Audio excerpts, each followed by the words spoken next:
Now, ladies and gentlemen, for tonight's finalists, at 103, wrestling at 103, this second-seated wrestler is a sophomore with a record this year of 27-2-1. He is one of the captains from Highland High School, Joe LaMaffa. His opponent at 103 is the top-seeded wrestler, and he is a freshman. He was the Edgewood Christmas Tournament champ and also the District 31 champ at 103. He is undefeated with a record of 26-0 from Buena High School, Bob Hansen. At 103, LaMaffa and Hansen.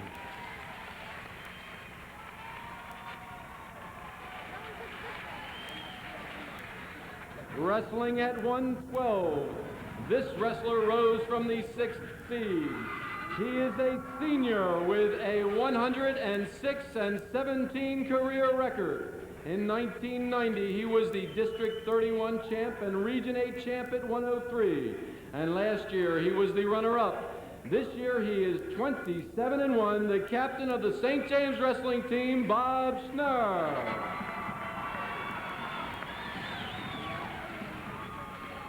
The top-seeded wrestler at 112 is a junior with a career record of 67-11-1. He is a two-time Oak Crest Christmas Tournament champ and two-time District 31 champ.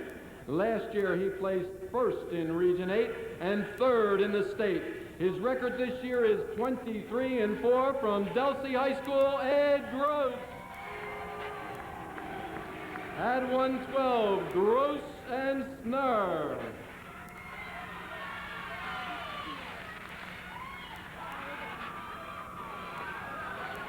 At 119, this wrestler is a senior with a 60-16 career record.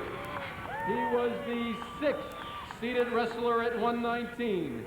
In 1990, 91, and 92, he placed second in District 32 and second in the Oak Crest Christmas Tournament. This year, his record is 25-3 from Absegami High School, Bernie Tennant.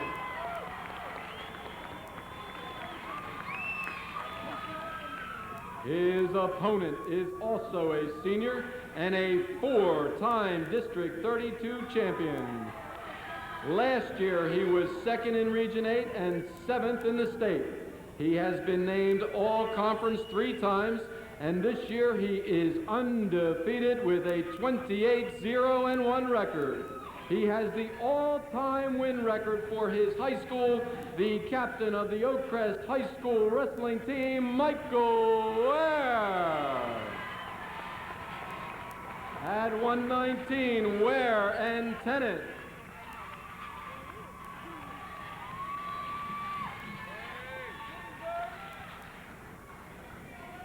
At 125, this 6th-seeded wrestler is a senior with a 55-4-4 career record. He is a three-time Oak Crest Christmas Tournament champ and placed third and second in District 31. This year, he has a record of 23-1-3, a captain of the Delsey High School wrestling team, Joe Valinsky. The top-seeded wrestler at 125 is also a senior with a 91-22-2 career record.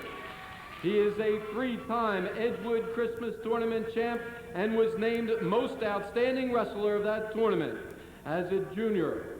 As a sophomore, he placed second in Region 8 and placed second in District 31 in 1990 and 91. This season, he is undefeated with a 22-0 record. He is the District 31 champion at 125 and captain of the Pensgrove wrestling team, Hank Ridgway. That's Pensgrove wrestling team. At 125, Hank Ridgway and Joe Valinsky.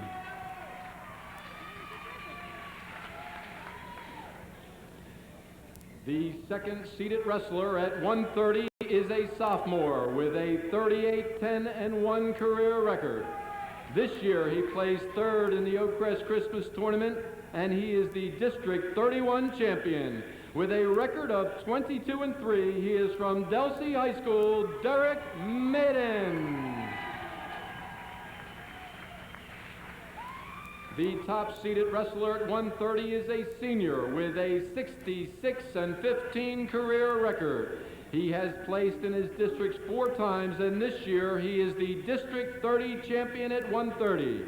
He is undefeated with a 20-0 record from Williamstown High School, Josh Petrillo.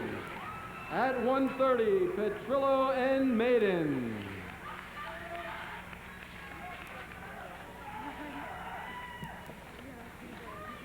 Wrestling at 135, this second-seeded senior has a 77-31-2 career record. This year, he was the Edgewood Christmas Tournament champ, and as a sophomore, he was second in the districts.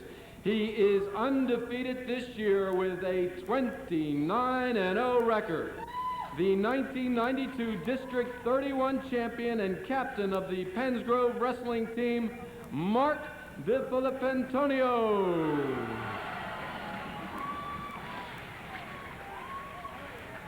His opponent is the top-seeded wrestler, and he is also a senior with an undefeated 29-0 record this year. In the last 2 years, he has placed in the top 4 in the states, and last year was a Region 8 champion. He is a 4-time District 32 champion, and last week was named the Outstanding Wrestler in District 32. He holds his high school record for the most wins with 119. The captain of the Absegami wrestling team, John Martin. At 135, Martin and De Filipentonio.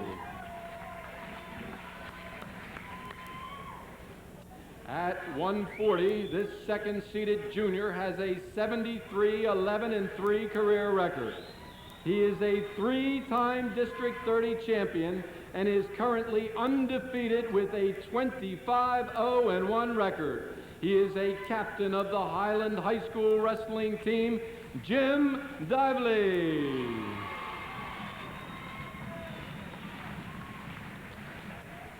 The top-seeded wrestler at 140 is a senior and a 3-time District 31 champion. Last year, he was a Region 8 champ and placed 5th in the states. He is the winningest wrestler in the history of his high school with a 112-18-2 career record.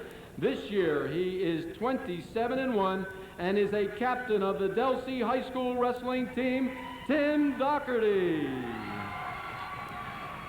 At 140, Doherty and Dively.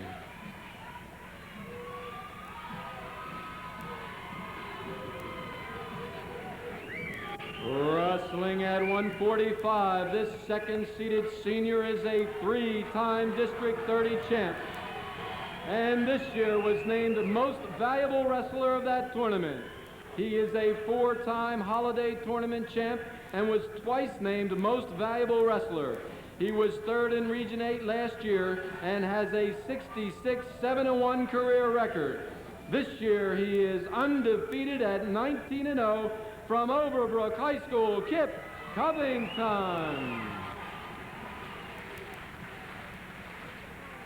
His opponent at 145 is a junior and the top-seeded wrestler.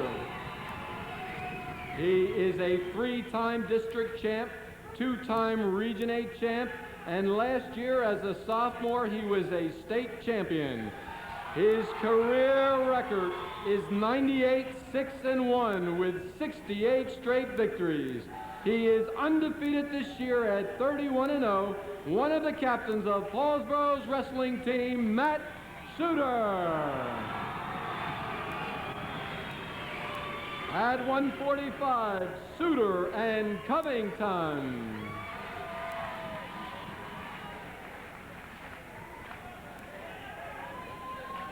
The second-seeded wrestler at 152 is a junior with a 63-12 career record. He placed first in the Neptune Classic, first in the Oakcrest Christmas Tournament, and first in District 32. This year his record is 27-1, a captain of the Oakcrest wrestling team, Justin Bird. His opponent at 152 is a senior and a four-time District 29 champ and two-time Region 8 champ with a career record of 118-9-0. Three times he was the Caldwell Tournament champ, and this year he is undefeated at 29-0. He is the reigning state champion at 152 from Paulsboro High School, Larry DeVault. At 152, DeVault and Bird.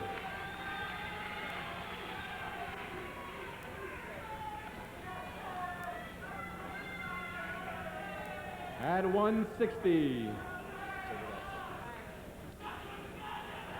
Wrestling at 160 is a sophomore and the second-seeded wrestler. His career is 57-6-1, and he is a two-time District 30 champion. Last year he was a runner-up in Region 8, and he currently has a 29-1 record. This evening he will receive a forfeit at 160 from Highland High School, Brian Lewis.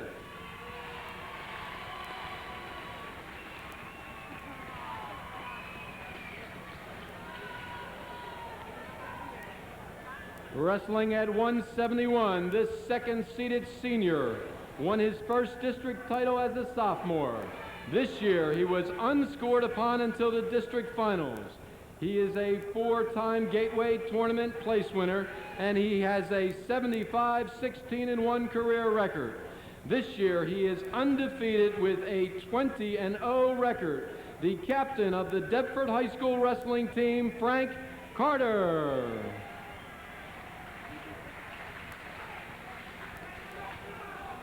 The top-seeded wrestler at 171 is a senior with a 80-18-3 career record. In 1990 and 91, he was third and second in the District 31 tournament, and this year he is the District 31 champion. In 1990, he was fourth in Region 8. Currently, he has a 27-1 record and is a captain of the Delsey wrestling team, Rob Christian.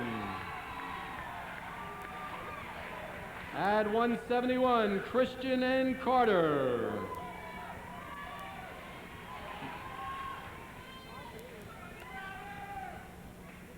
Wrestling at 189, this second-seeded senior has a career record of 50-7. In 1990 and 91, he placed first in the Edgewood Christmas Tournament. Last year, he placed third in District 31. And he is currently the District 31 champ. He is undefeated with a 26-0 record and is a captain of the Buena Regional Wrestling Team, Ron Roberts.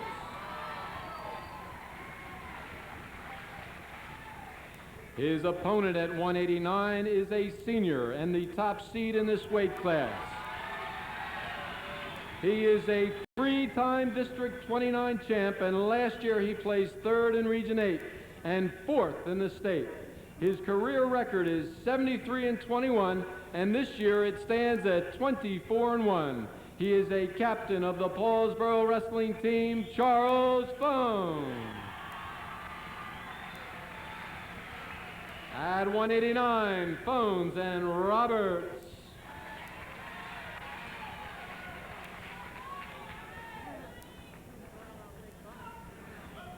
At heavyweight is the third-seeded wrestler who is a junior.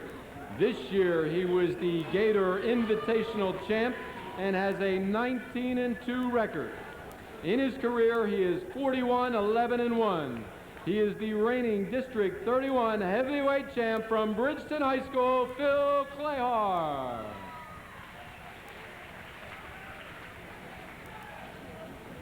His opponent at heavyweight is a senior and the top-seeded wrestler with a record of 26-1.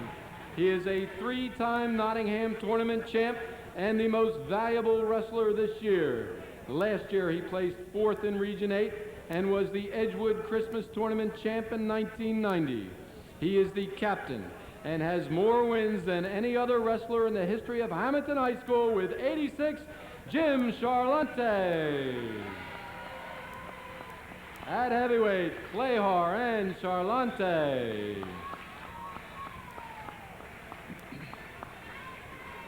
So there you have it, the Region 8 finalists from Absegami High School, Nick Berzichelli along with John Bogadine. And John, you heard through the public address announcer, John Murray, a lot of 4-time district champions here tonight. Well, you have the elite going on, there's no doubt about it. When we get to Region 8, Region 8's been so successful around in the state tournament for the last 10 years or so. So, you know, there's going to be plenty of sparks flying tonight, Nick.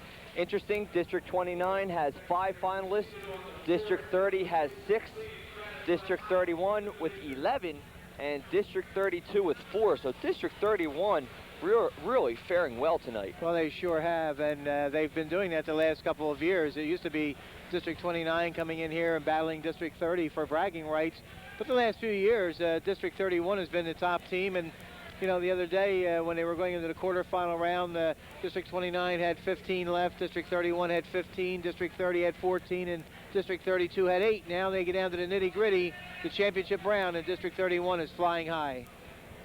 And we'll be back with Region 8 finals right after this.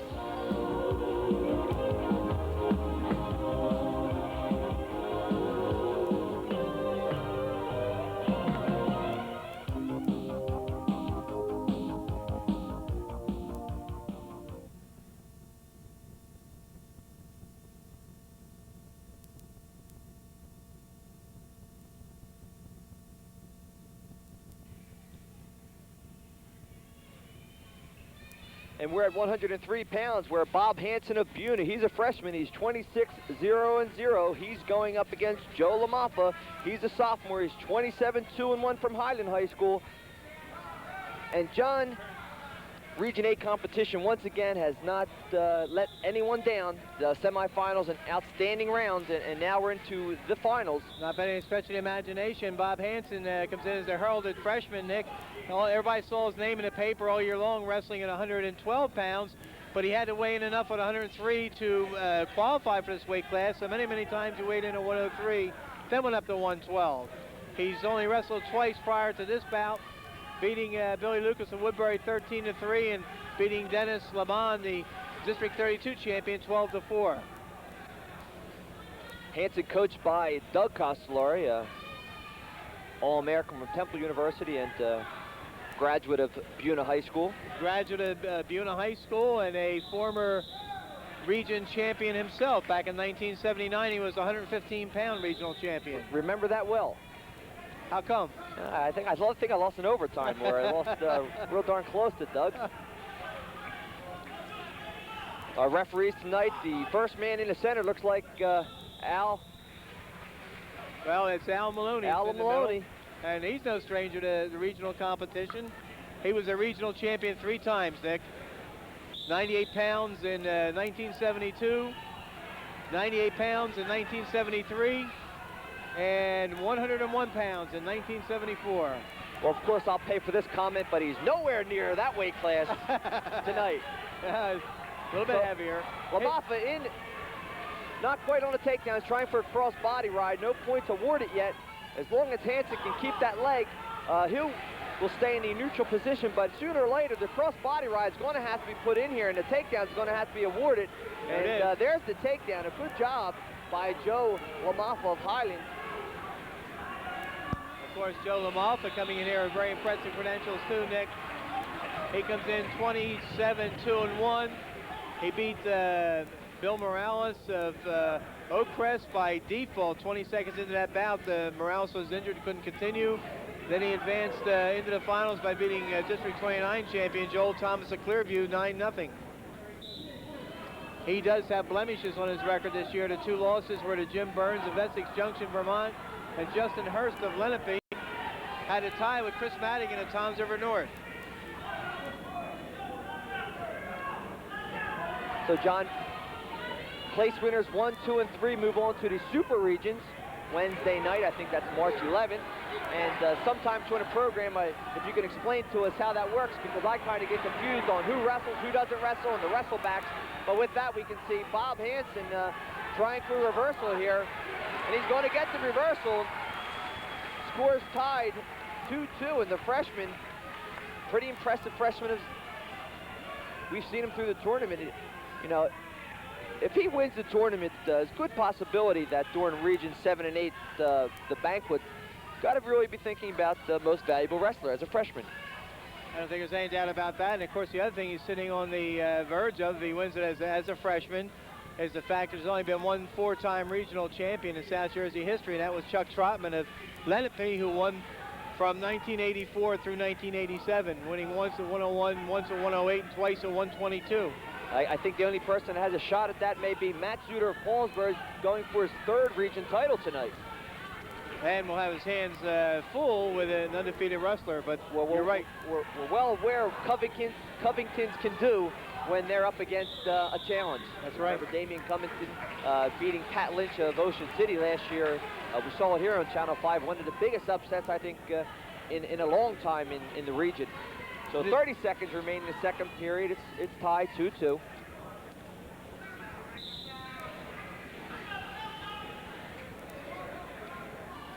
You know, I was looking up here, Nick, in the past, that 1979 year that Castellari did win his regional title in Region 8. It does say here in the records that he defeated Nick Berchichelli of Paulsboro by criteria in overtime.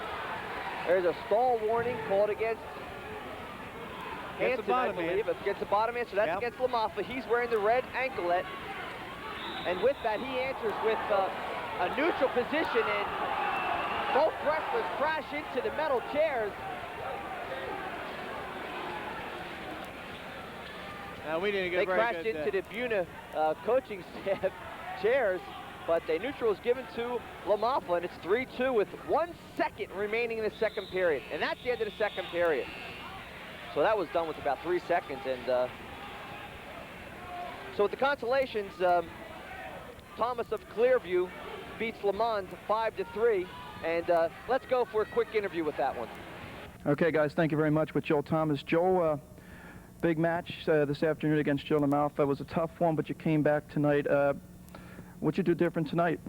Well, I just, I thought if I lose, it's my last match of the year, so just gave it all I got. And now, you had a chance to wrestle a kid you wrestled from Egg Harbor earlier in the year. How much did that help you? Because I know we talked about this last week. You talked about wrestling Kenny before. Well, if you wrestle somebody before, you know how they feel, you know what they do, how they come out. And I sort of know what his style was, so kind of, Now you're moving to Super Regions on Wednesday. Any goals? Did you set any goals at the start of the year? And or did you maybe bump them up a little bit now after your success earlier in the year? Well, yeah, of course, my first goal was win the districts, and I did that. So my second goal was, at least place in regions, the lowest, and that's what I did. And now just my goal is to do as best as I can in Super Regions. Okay, Joel, thanks a lot. Back to you guys. And we're back. It's the beginning of the third period. It's now 3-2. But with that,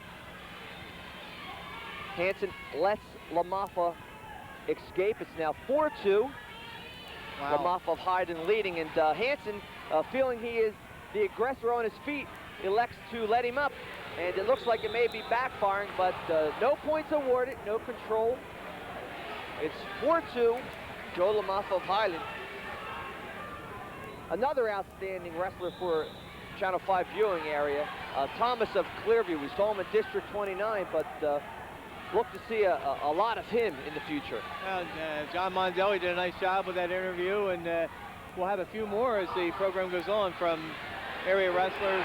And there's the takedown by Hansen of Buna, and his strategy pays off. I know we've talked all through the year, when you let someone up, you got to take them down. And this freshman lets him up and takes him down. It's now tied 4-4 with 1:10 remaining in the third period.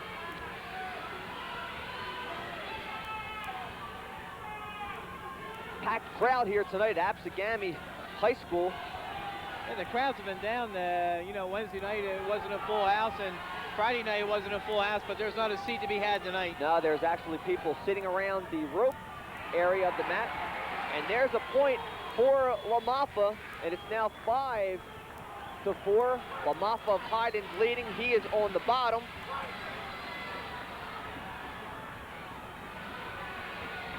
Let me see if I get that score right. I may have it backwards here. Right. It's going to be the other way. Yep. It's going to be Bob Hansen gets a point for stalling because Hansen is wearing the green anklet. And get confused here, we both had the blue uniform. Now, one thing, if the official's on the ball, the official will stop action. Why we're doing that, you can hear the crowd. And it has nothing to do with what's on the center. Didn't mean to cut you off, but unfortunately, the Highland assistant coach has been asked to leave the gymnasium, so he has to leave the gymnasium. And with that, it's now 5-4, Bob Hansen of Buena leading.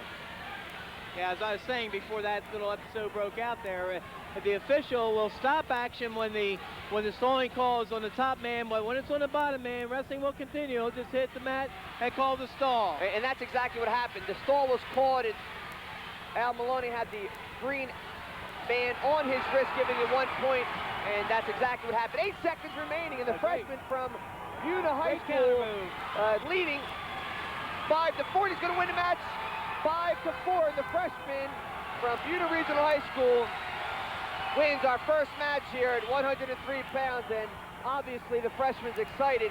He now raises his record to 27-0. Head coach Doug Castellari extremely happy with this effort.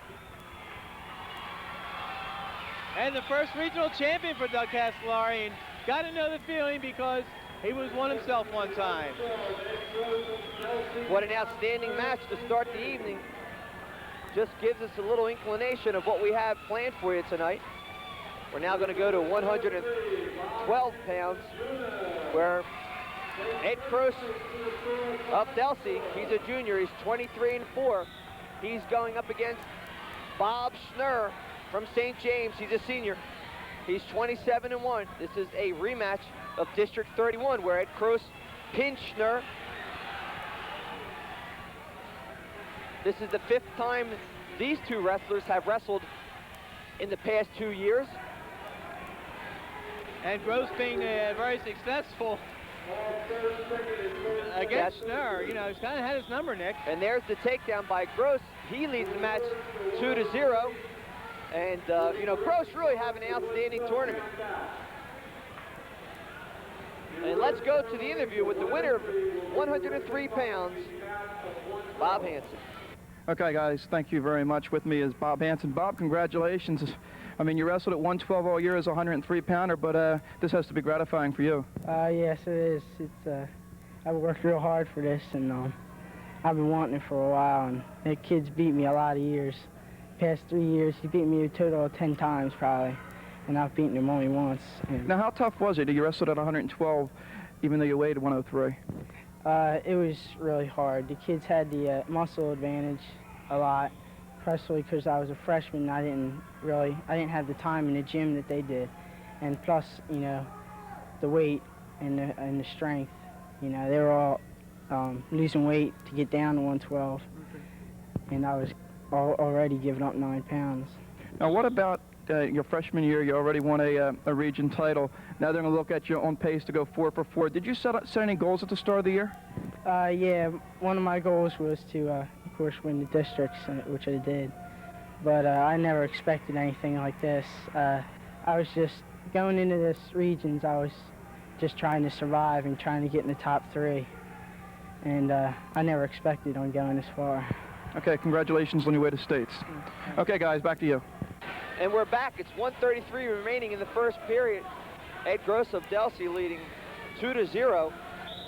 Ed Gross walking in here with 67 wins in his career.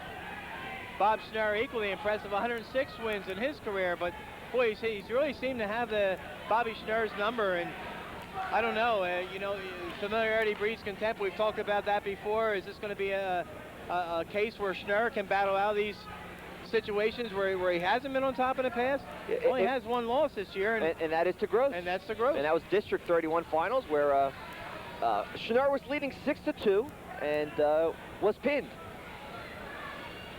Gross on top. This whole tournament, he has worked his cross body ride extremely well. He works it into a near side cradle, cross face cradle.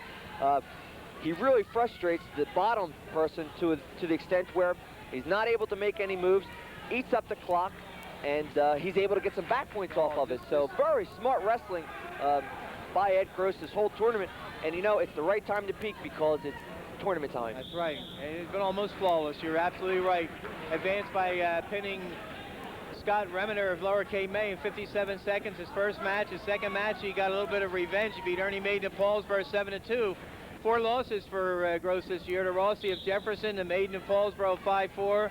To Adam Highland of Pennsville by a fall. And to Hanson of Buna 2-1. Hanson moved up, weighed 103, moved up, and wrestled Gross and beat him 2-1. 30 seconds in the first period. Schnurr, as you mentioned, his only loss is to Gross. I believe this is Schnurr's third time in Region 8 finals. 10 seconds, and Gross really tough on this cross body ride, and sooner or later, there's, you know, the bottom man may be called for stalling. Well, it looks like we got a 2-point award there for back points, I believe.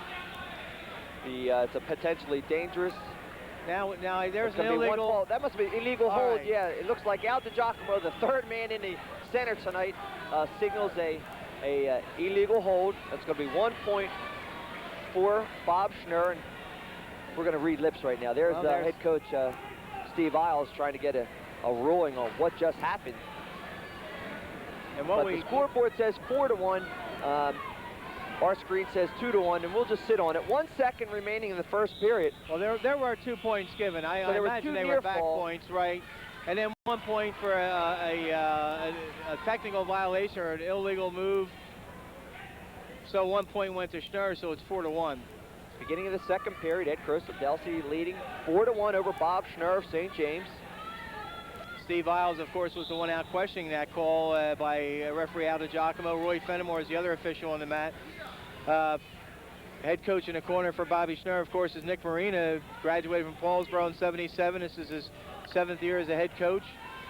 Team's 3-time parochial South Jersey champions, 3-time state runner-up.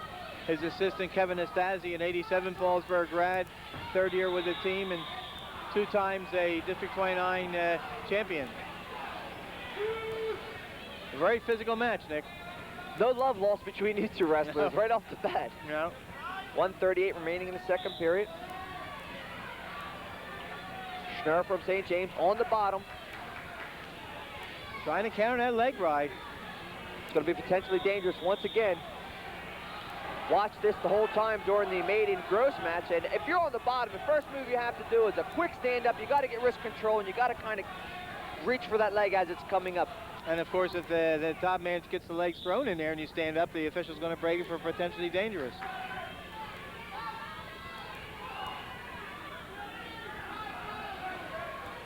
Bobby Schnurr, of course, has had a great career, over 20 wins every year in his career at St. James. 21 as a freshman, 28 as a sophomore, 30 as a junior, and this year 27 wins. But that one nemesis seems to have a hold of him. Now, going to make an observation here, right or wrong, but it seems like ever since Gross got rid of the headgear, got rid of that face shield, seems like he's wrestling a little stronger. When he wrestled, if you remember, when he wrestled against Maine, he got caught with a 5-point move. I kind of thought that face guard may have hampered him a little bit, but he now has it off of him, and it seems like he's wrestling a lot stronger. Well, he's looked sharp to me. You know, I saw him throughout this regional tournament. He's looked very, very strong, and you could almost sense what was going to happen as you watch this Region 8 tournament unfold and watch the wrestling Wednesday, Friday, and again this Saturday morning. But almost Schnurr coming out. He has Gross in trouble. That quickly, 39 seconds remaining. Look at this. Schnurr able to get out of the cross body ride. He has the reversal. We're looking for some back points here. 30 seconds remaining. Schnurr trying to bridge him back. 20 seconds remaining in the second period. Schnurr has the reversal. Probably going to get 3-point near fall here. So this is a 5-point move for Bob Schnurr of St. James. And that quickly, it's 6-4 with 12 seconds remaining in the second period. I don't know. Schnurr looks like he doesn't want to be denied, Nick. You know, years ago, his father was a regional champion for Highland High School. 1973, 123-pound region champion. 5 seconds in the second period. Schnurr will ride him out. And we're going to go into the third period with Bob Schnurr of St. James leading 6-4 in another exciting match. This is only the second match of the evening.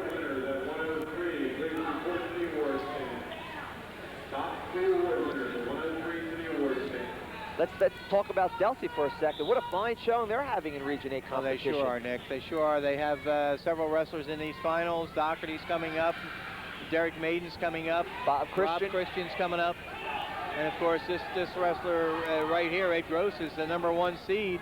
Every #1 seed in the tournament made it, Nick, to the finals. So, once again, the bookmakers called it right, and they're in the final. So that's a good indication of people going in, paying attention to the seedings, and getting the right people seated properly. And where the #2 seed didn't make it, in 3 cases, it's #1 seed against #6 seed, and that's just making a district rematch in the finals. That's just an upset when #6 makes it. Okay, so we got a 1-point escape here, and let's take a look at it.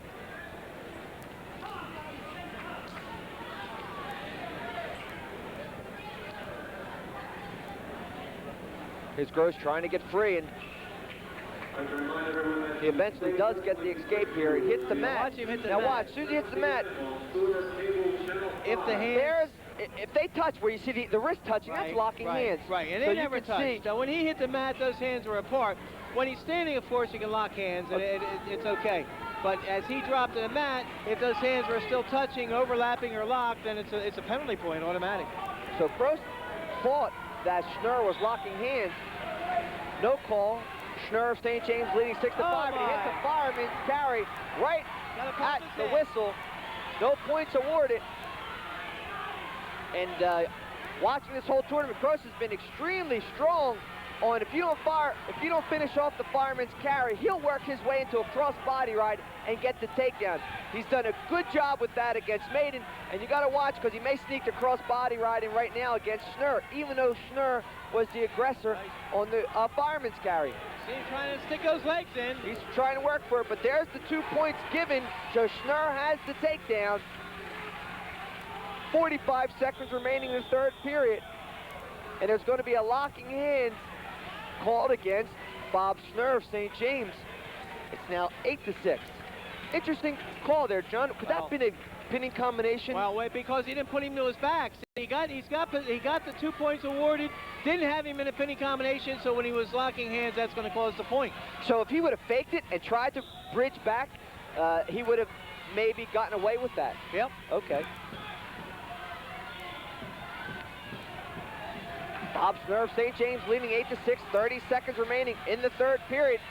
A rematch of District 31 where Gross pinned Schnurr.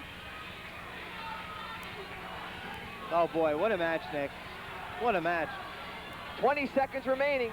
If Schnurr has to give any points up, he'll just want to give up an escape. Doesn't want to get up to 2.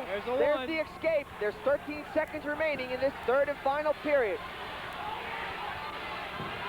Ed Gross battling for his life, third in the state last year. 5 seconds remaining in the third period. Bob Schnurr of St. James leading 8-7. You saw Ed Gross try to jump out, tried to hop out of that move. It may have cost him because he got injured. I'm being attended to now. Steve Isles, the head coach over there. Sal Marchese, the assistant coach. There's Nick Marina talking to his wrestler. Behind him, Kevin Nastasi. Bob Schnurr 5 seconds away from winning his second regional title. He was the 103-pound regional champion in 1990. Second at 103 last year, losing to Ed Gross. So Ed Gross now making his way to the center of the mat. 5 seconds remaining. He takes a shot. 4 seconds. 3, 2, and that's it. Bob Schnurr avenges his loss in District 31. He captures his second Region 8 title in 3 years. Bob Schnurr, St. James. Region 8 112-pound winner, and there's head coach Nick Marina, obviously excited, very proud of his wrestler. And the 107th career victory for Bob Schnurr. And let's take a break, and we'll come back to 119-pound finals right after this.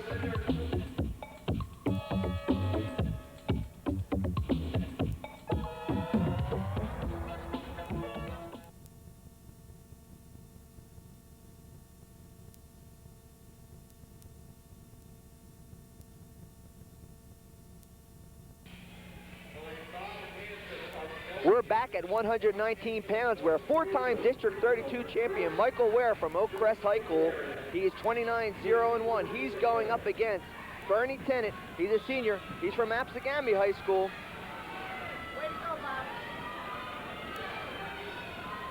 Michael Ware, of course, one of three wrestlers in this tournament, Nick, who won their 4th district title this year. He also is going over the 100-win mark. He did that Friday night.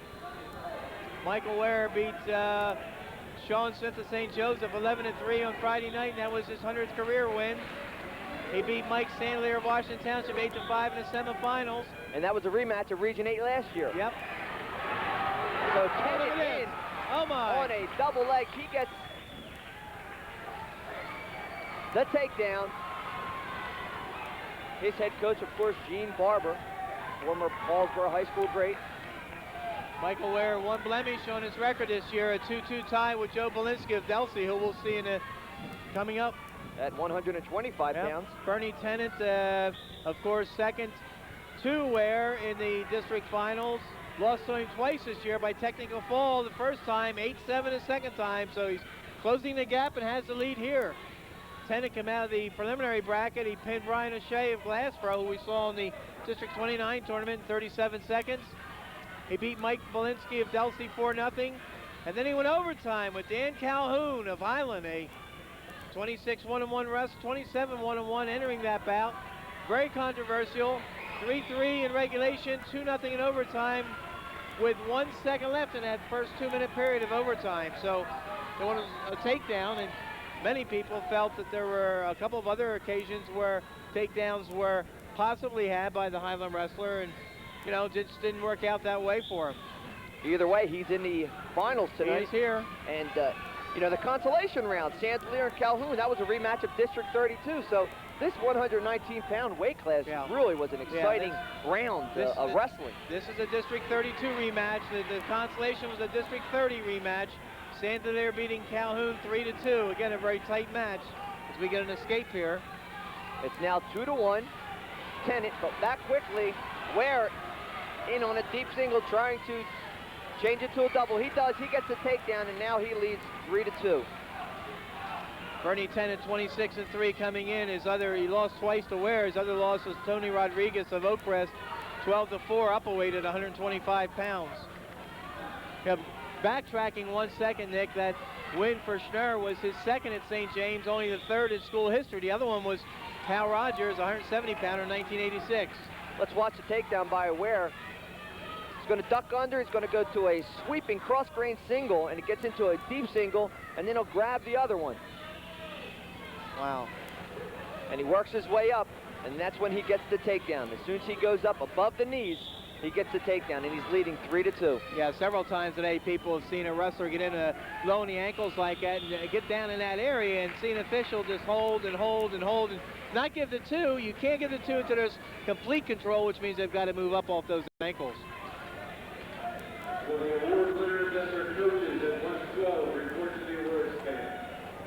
Tennant of Absegami chooses the bottom position in the beginning of the second period here at 119 pounds.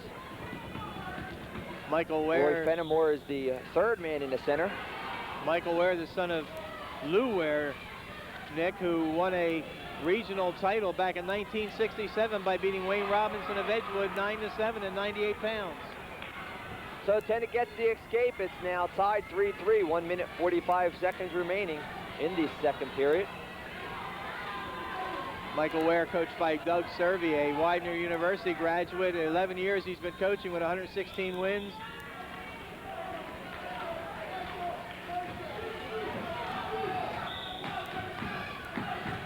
course, you mentioned Gene Barber being Bernie Tennett's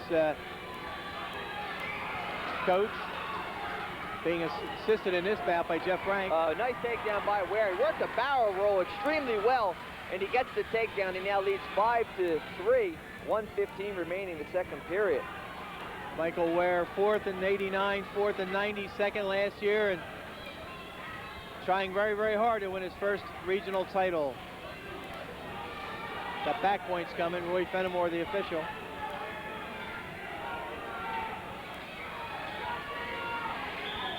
So he'll probably get a call here because the headgear is falling off of Tennant. Here's the other takedown by Ware. He shoots in. Looks like he tries for a fireman's carry, working the other side, tries for a double. Not able to really follow through with it, so he stays with it, goes with a barrel roll. Pull right down on that elbow perfectly. Pulls it down, keeps going towards the legs, hooks the leg, and gets the takedown. And he leads 5-3. 53 seconds remaining in the second period. There's Doug Servey in the corner. He's the head coach, the one on the nearest to us, the camera. Harry Whitley, the assistant coach, gentleman with the glasses. I thought for sure I saw back points count out there, but I guess my glasses are deceiving me. Tennant on the bottom.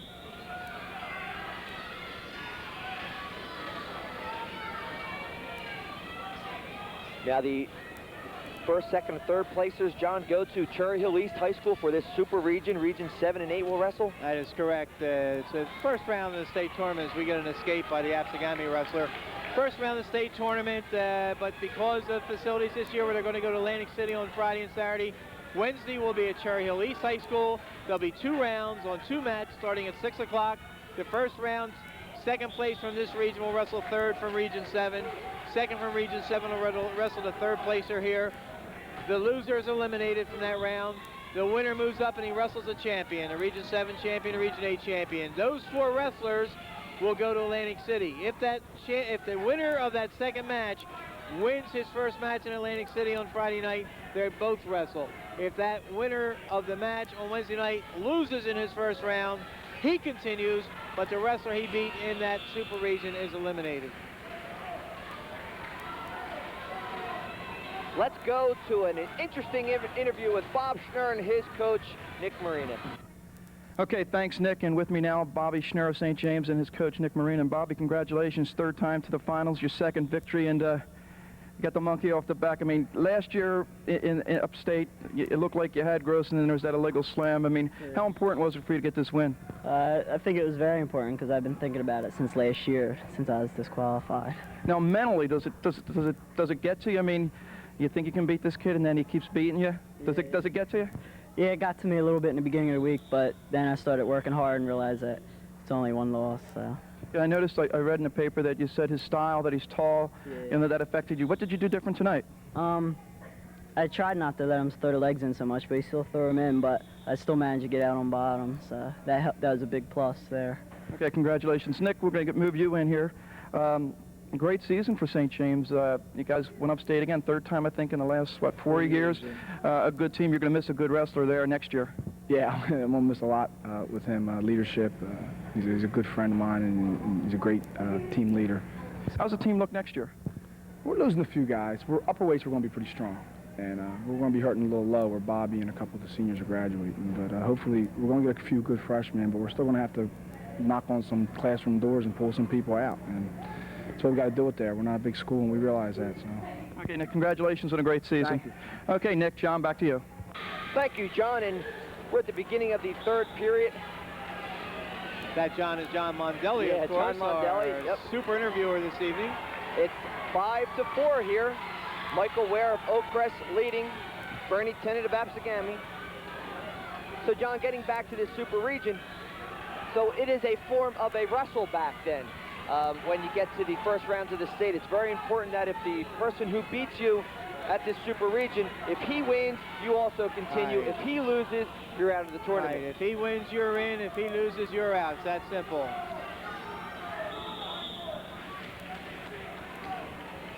Neutral position here. It's now 6-4. Got an escape given. You know, That's going to be a caution called against Ware. of Oak Crest.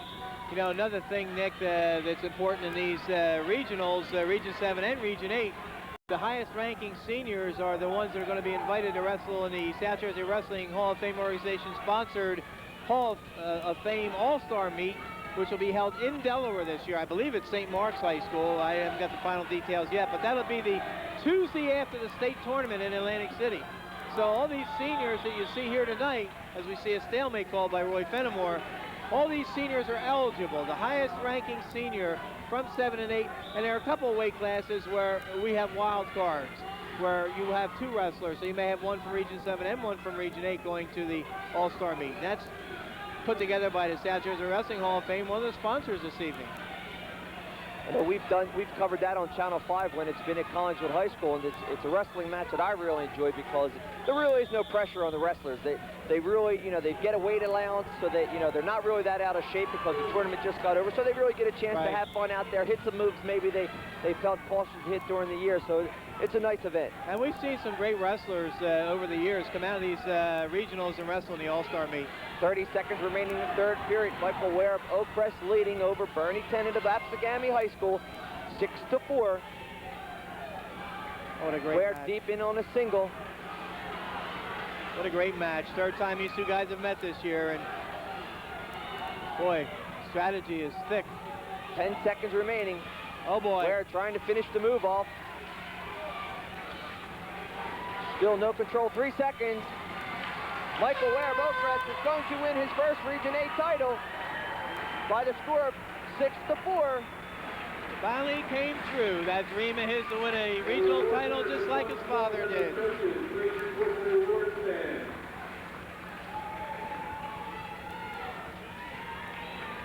Becomes the 9th wrestler in Oak Crest history to win a regional title. And we'll be back to 125 pounds right after this message.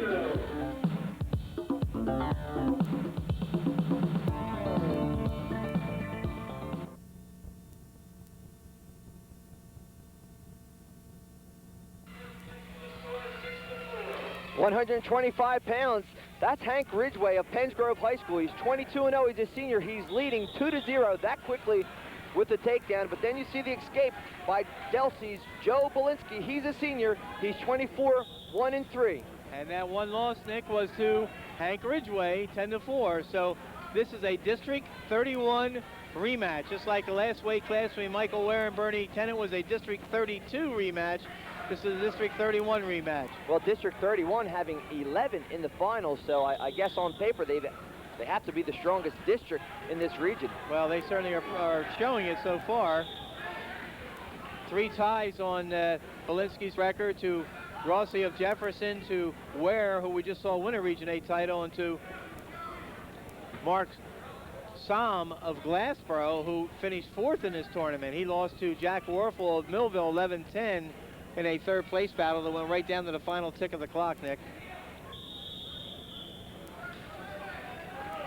We're saying the last bout just completed that Michael Ware is the 9th wrestler in Oak Crest history to win a regional title. The very first wrestler in Oak Crest history to win a regional title was his father, 98 pounds in 1967. Since then, Bob Siraki, Jim Carrier, Dennis Skinner, Larry Kaufman, Chris Mays, Joe Masker, and Chuck Grass last year, 130 pounds, regional champions. And now Michael Ware can add his name, father and son, to regional championships. 45 seconds remaining in the first period. Ridgway of Penns Grove leading 2-1.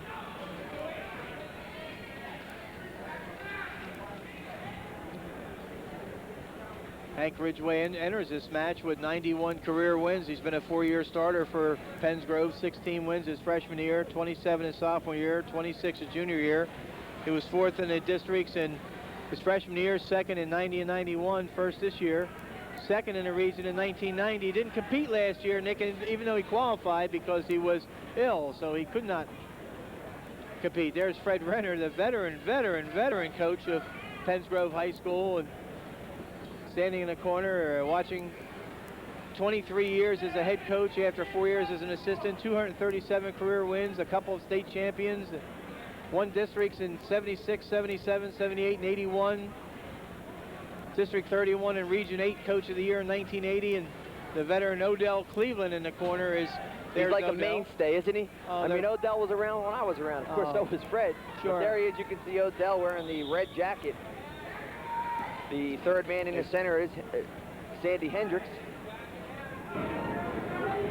35 seconds remaining in the first period. Walking across the screen there is Al Maloney, who... There's a duck under no points awarded yet. Maloney started the first match this evening, but Maloney is the assistant in this one. They use the referee and assistant system in these finals, Nick, because it's so important to get everything right going to this next round. I got to, you know, I'd like to see, if possible, and I know it's very difficult, but if there is actually a call that has to be called and the assistant can make it, I think the man in the center should yield to the person on the side and say, listen, I may not in position. What did you have? Right. Let's go with your call. We've seen that several times in the tournament where they have conferred. The man in the middle is the one that has to make the initial call. The one on the side can't influence him in any way, only on certain technical things. He can call locking hands. He can call grasping the equipment. He can see illegal things and tell the official he sees illegal. He can voice his opinion on stalling and line calls, but the definitive calls the referees. Then he goes to the assistant if there's something that's questionable in his mind. 3 seconds remaining in the first period of this 125-pound weight class. Hank Ridgway of Pensgrove leading 2-1 over Delsey's Joe Belinsky. There's Joe Belinsky, head coach Steve Isles to the right. Steve Isles on the right and Sal Marchese on the left. Young Sal. Junior. Young Sal. We also have an old Sal at the school. Oh, you said it, not me. Probably in one of the best shapes of a man I've seen over the years. He's an avid weightlifting fanatic, and what a great assistant coach he's been over the years. Ridgway of Pensgrove on top of the second period. It's still 2-1, and the pace has slowed down in this 125-pound weight class. Well, here's Belinsky at 24 wins as a sophomore, Nick. 24-3. His junior year, he was 8-0-1 and broke his leg. Finished him for the season. At a crucial time. At a crucial time. Right before the Paulsboro Delsey match. That's correct. Could have made a big difference. Could have made a big difference. Right. It could have been a swing of 12 points. Not really sure, but you'd like to have him in the lineup. No question about it. When you have two teams like that wrestling, you need all your top guns. 23 wins this year for Belinsky, so he's got 55 wins, 4 losses, 3 ties in his 3-year career. A real aggressive crossface being applied by Ridgway. He's on the top. He's working the Western ride. And it's a stalemate.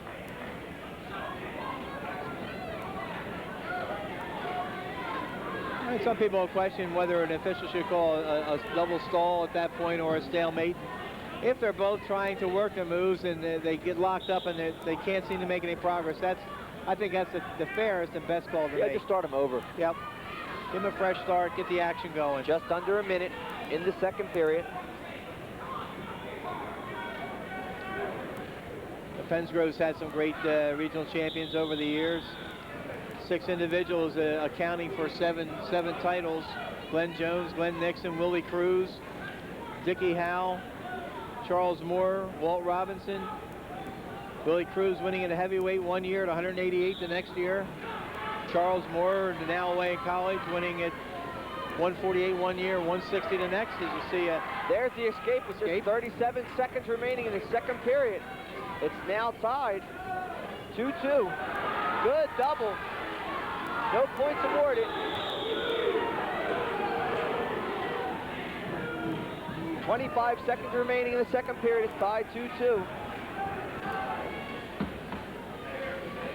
Taking a look at the South Jersey Wrestling Coaches Century Club. Okay, you know, that's what we see in the program is one listing, and well, let's go with the John Bojanine Bible because I have to go with your stats.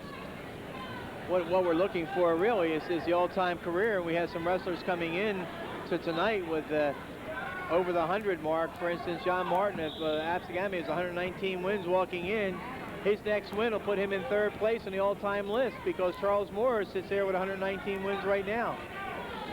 And Fred Rain, he ends up with 237, 170, and 2. That's a lot of matches. That's I mean, a lot. I don't want to add up, but we're darn close to Over 400 matches. He's been around a long time. And I'll tell you, what a gentleman. Oh, 7 seconds remaining. Ridgway in.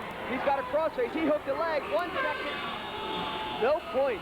Didn't mean to cut you off, but there was just 7 seconds remaining. Ridgway almost got the takedown.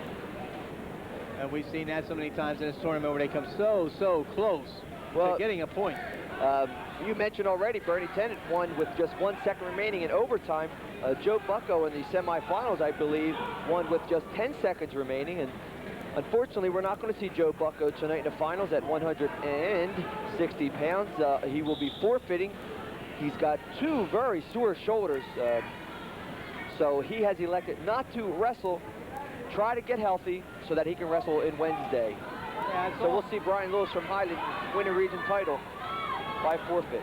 And Brian Lewis would have been a great test for Joe, because Brian Lewis is an extremely good wrestler. Oh, he's put on a fabulous tournament so far. He looks very good. He's only a sophomore, so he's got a great future ahead of him. He was second in the regional last year to Matt Suter, and, you know, wins automatically tonight. But we hope Bucko recovers so that he can continue. He's a senior. You don't want to go out without having to wrestle, so I'm sure he wants to just rest up, ice up the shoulders, and see if he can go Wednesday. I talked to the father, and I guess you talked to the father also, and he said no mobility in that one shoulder, and the father said they talked with the trainer, 2 trainers in fact, and the recommendation was, since it had stiffened up so bad and there was no mobility there, why make it worse by going out there? And, you know, Lewis is a very physical wrestler. He's a 6-minute wrestler. He's, you know, he's going to be putting the pressure on all the time. So the safest thing was to rest it up, give it your final shot. You're a senior, give it your final shot on Wednesday. Hope you can win both matches to get to the state tournament as a winner. Sure. There's a 1-point escape that was given automatically, right, Nick? Absolutely. So it's now 3-2. And Belinsky's going to keep the pressure on here.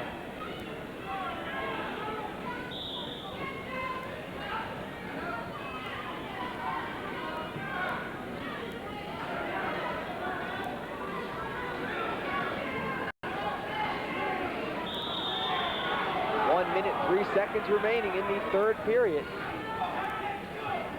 That win by Michael Ware, Nick, was his 102nd win in his career, and that ties him at 20th on the all-time list with Doug Taylor of Millville. We were facing these regionals years ago. So Ridgway of Pensgrove leading 3-2, and he's going to be called for stalling here with 43 seconds remaining in the 3rd period.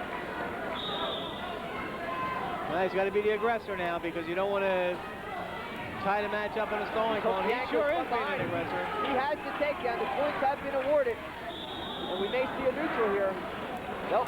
So 2 points for Ridgway. He's leading 5-2 with 33 seconds remaining in the 3rd period.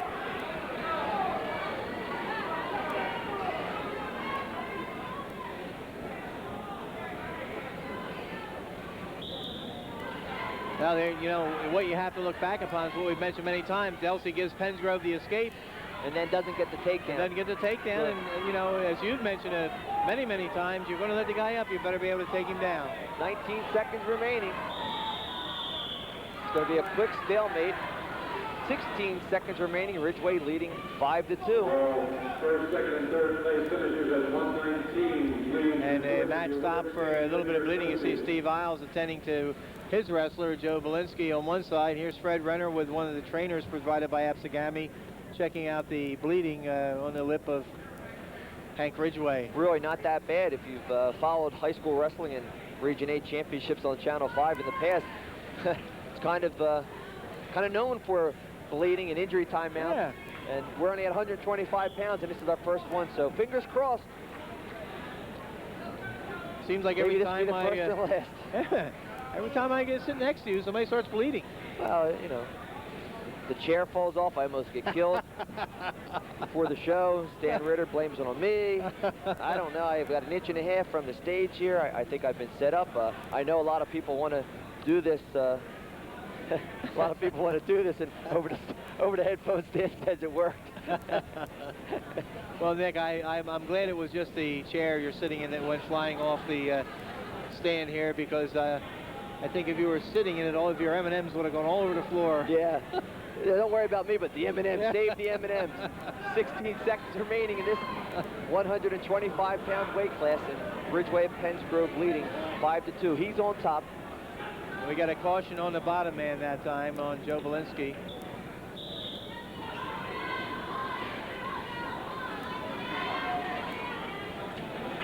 Ten seconds.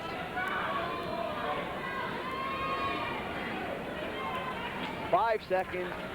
Hank Ridgeway of Penns Grove will win the 125-pound weight class by the score of 5-2.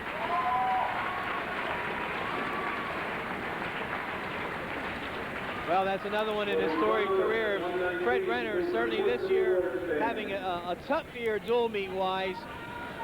Not very much success, lacking numbers in the program. Only one dual meet win this year, but sure, they're very, very excited in the corner about that particular win, because that's another regional championship for Penns Grove High School, and joining some pretty impressive names. We're waiting for the 130-pound contestants. We're going to see Josh Petrillo of Williamstown. He's 20-0-0. He's a senior. He's going up against Derek Maiden of Delsey. He's 22-3-0. Just a sophomore. And a talented cousin of Ernie Maiden of Fallsboro, but this Derek Maiden is having an outstanding tournament. Well, you know, Nick, all his losses were earlier in the year. He lost to Sailor of Jefferson 7-2. He lost to Torino of Absegami 5-1. Then he lost to Petrillo of Williamstown by a fall. Now, don't forget, now this was early in the year.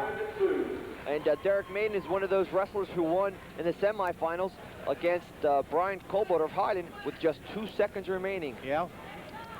And he won that match 6-5. Petrillo, of course, entering the finals with a 107 fall against Nick Stafford of Gateway. Had a very, very tough match with Lee Moore of Penns Grove, winning 7-6. Maiden, as you mentioned, winning 6-5 in that semifinal. In the quarterfinal, he beat Mike Sager of Overbrook 7-5. So he's had 2 tough matches, tight matches. Petrillo's had 1.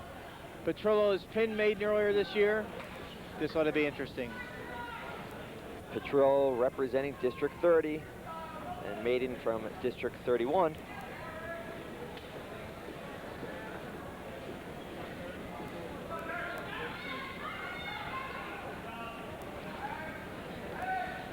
Yeah, Williamstown's had some great regional champions over the years. I hesitate here to see if we're going to get a takedown as I start. Of course, every time you start giving our stats, that's when a takedown happens.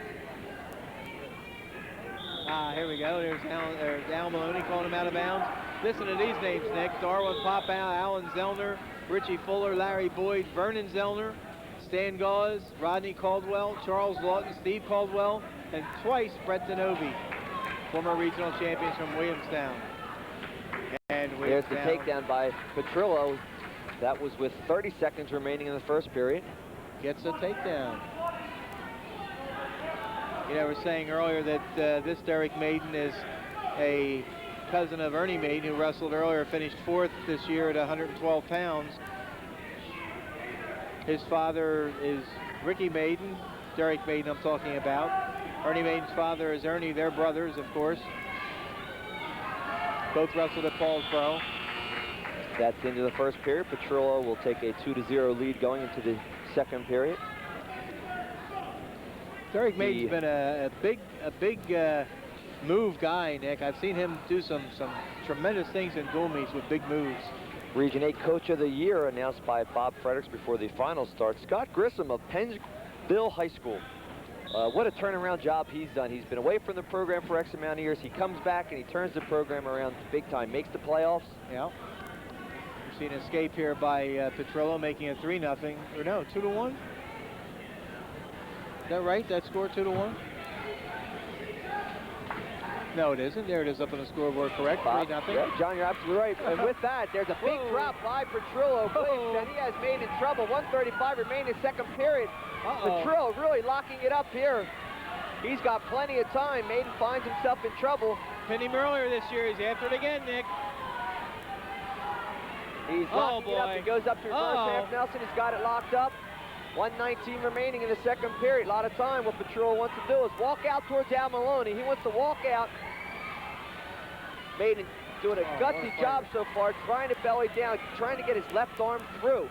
And you see... and there he does a good job getting it through and getting back to his base, and a big three-point near fall. It brings the score now to 8-0, Josh Petrillo of Williamstown. And you saw the Petrillo, he's trying to get that fall. His arm got kind of like stuck underneath the back there, and it's pretty tough to pin a guy when your own arm's under there.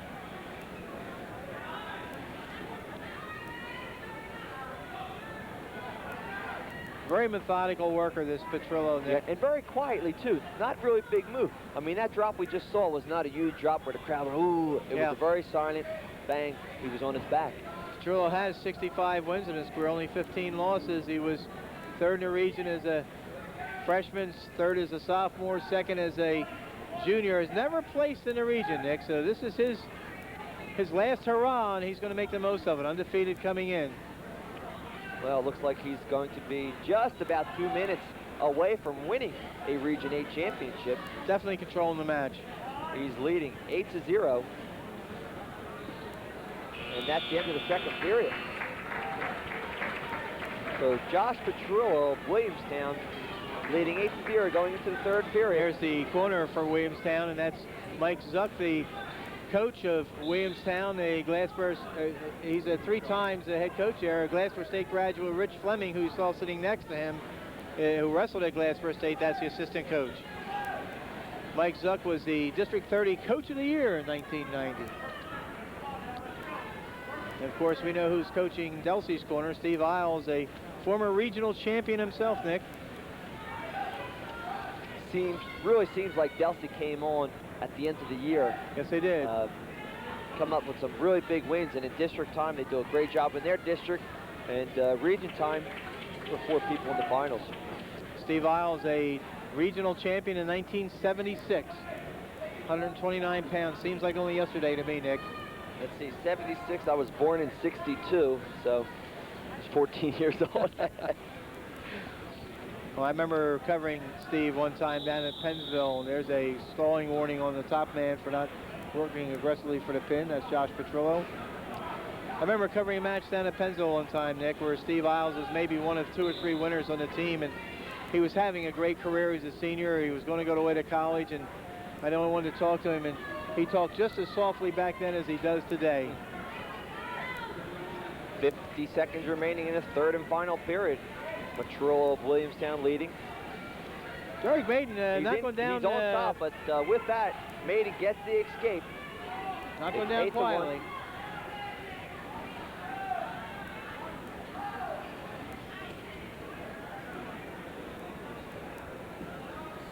30 seconds.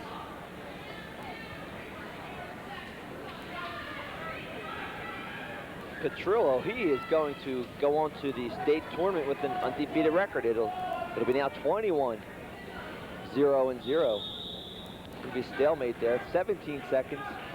Yeah, it'd be interesting to see what the brackets look like for the state tournament this year, because traditionally the Sunday after this regional tournament, the 8 regions around the state meet for a seeding meeting up at Roselle Park. So we'll know by Monday what it looks like. And we'll 5 know seconds after Wednesday night who's going to Atlantic City. No points, doesn't matter. Josh Petrillo of Williamstown wins the 130-pound weight class by a score of 8-1. Good sportsmanship shown there. But that's Petrillo's first Region 8 championship, and he's undefeated at 21-0. Gets a nice friendly bear hug from his coach. And we'll take a break and come back to Absegami High School right after this.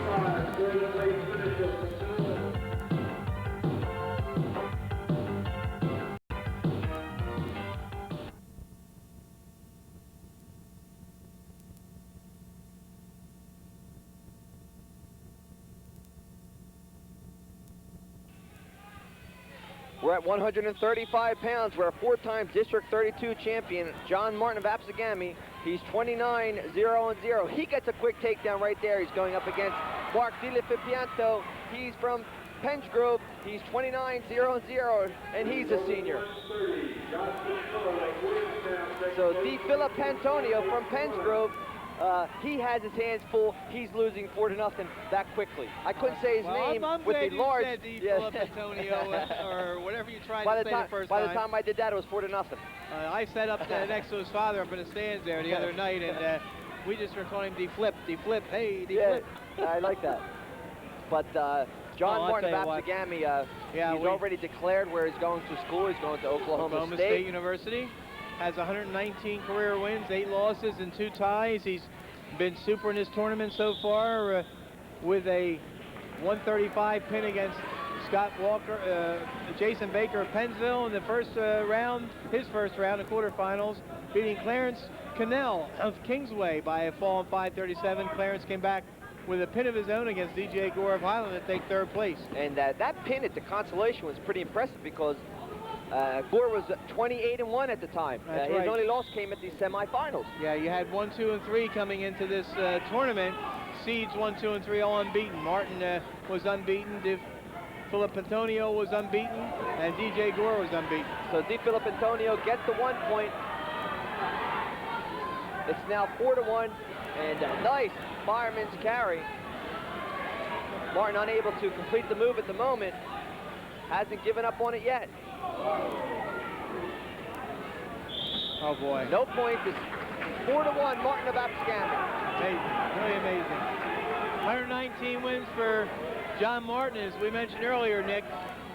Right now, that ranks 3rd on the all-time list, tied with Charles Moore. So if John Martin wins here, he moves into 2nd place on the all-time list behind Joe Melchiori of Highland, who finished up 125, 3-0. And of course, you know who was number 1 on that list right now. Patrick Lynch, Patrick Ocean Lynch. City. You're certainly right. And you know what's interesting about that, and I've probably said it a few times, and there's the takedown by Martin, but you know, Lynch accomplished that without having any postseason matches. I mean, Ocean City never made it into the group finals or any group wrestling at all. He was he just won all those by the dual matches. And just was an outstanding wrestler from the first time we ever saw him until his very last, and was in line to become only the 2nd wrestler in history, South Jersey history, to win 4 regional champions last year. And of course, we saw right here Damian Covington throw a stop to that. Now here's the takedown by Martin. Good duck under. You can see with his right arm, he grabs the inside leg and completes the move. So it looked like he was trying for a cross-grain single, and he followed through extremely well. Got the takedown. He's leading 6-1 with 4 seconds remaining. No position change. And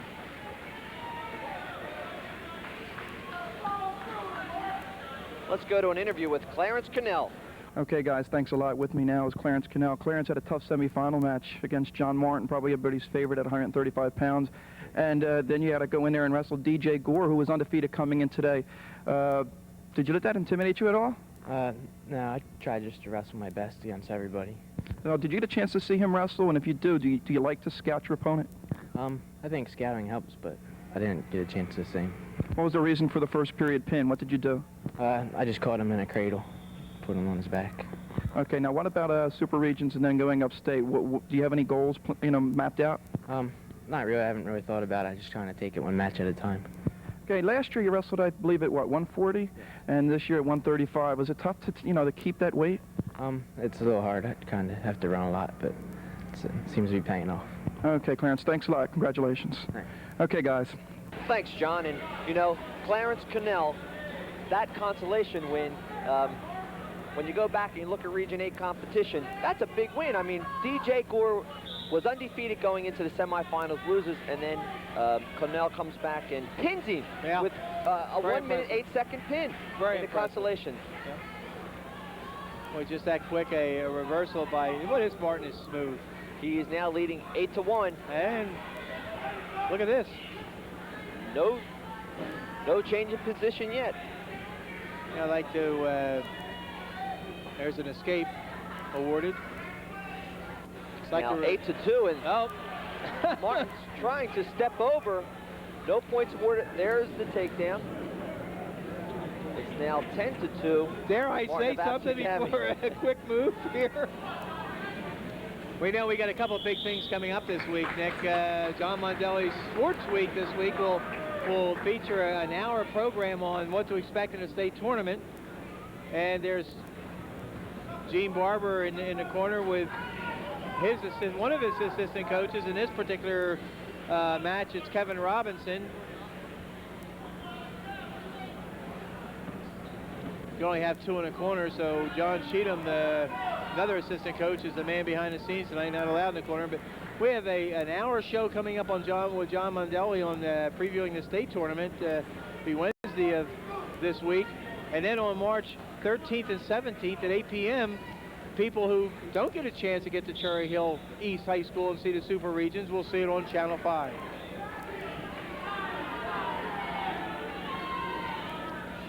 So the preview show is going to be on Tuesday at 7 o'clock for 1 hour.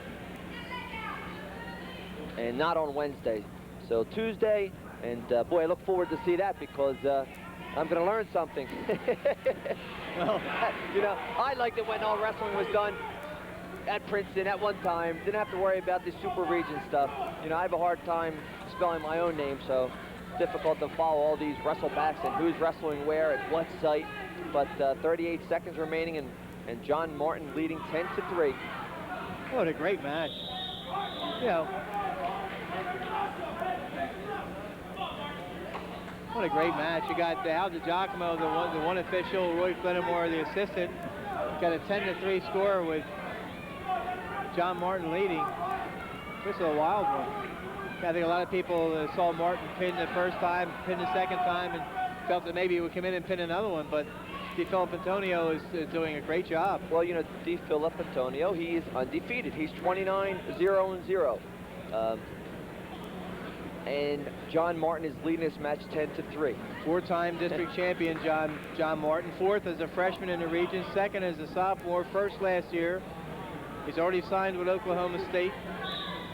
Wow, what a wrestler. 20 wins by fall this year, 1 tech fall. DeFilip Antonio, 13 wins by fall this year. Second in the districts as a sophomore. Third as a junior, first this year. Takedown by Martin with 15 seconds remaining in the second period. It's now 12-3. Makes it look so easy. Well, he does. You know, he's got an opponent that's really giving him quite a battle, and he has a 9-point lead. And that's the end of the second period. For Absegami's John Martin leads 12-3. First, second, and third award winners at 1:30. Report to the award stand with their coaches. Of course, Gene Barber has been at Absegami for quite a few years now, Nick, and ranks right up there on the coaching list in South Jersey. He's steadily moving up towards the top of the list. He's had 8 wrestlers win 9 regional champions over the years. And there's a reversal by Martin, and he now leads 14-3. Good sense of where he is on the mat. Good hip control, good center of gravity. Just an all-around excellent wrestler. With an 11-point lead. Over a wrestler who is 29-0-0. That's incredible.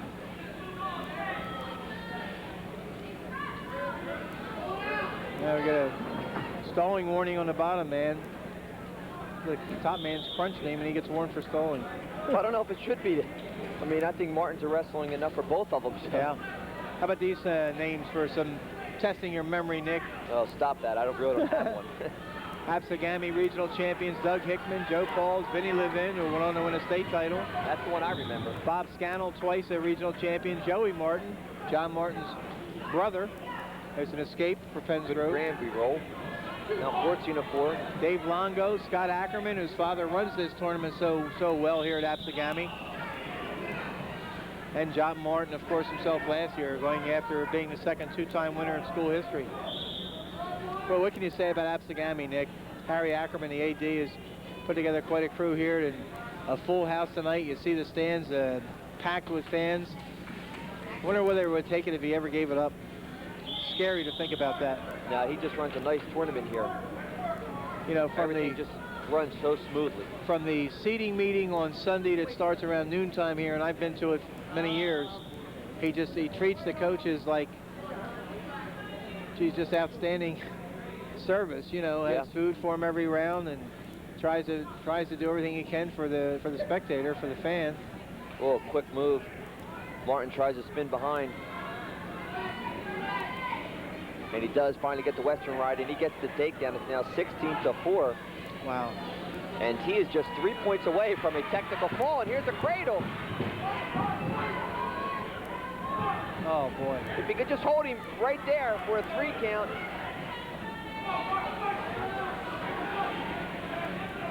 I don't see it. I see a 2 count by to Giacomo. Yeah, I only see 2 fingers down. 4 seconds remaining. It's going to be 18-4. John Martin of Absegami wins the 135-pound Region 8 championship. 18-4, just 1 point away from a technical fall. And, you know, his opponent was 29-0-0. I can't stress that enough because John Martin, you're a good wrestler coming up. I mean, you're a great wrestler with an undefeated record and making it into the region final. John Martin just proved he's an outstanding wrestler, Nick, and Oklahoma State knew what they were doing when they signed him. They've had their problems this year at Oklahoma State. But they didn't get the death penalty, which means they don't have to drop their program. They had 4 wrestlers who were declared ineligible to wrestle this year, but they are competing in the, so you see part of the crowd stretching their legs while some of the awards are being made.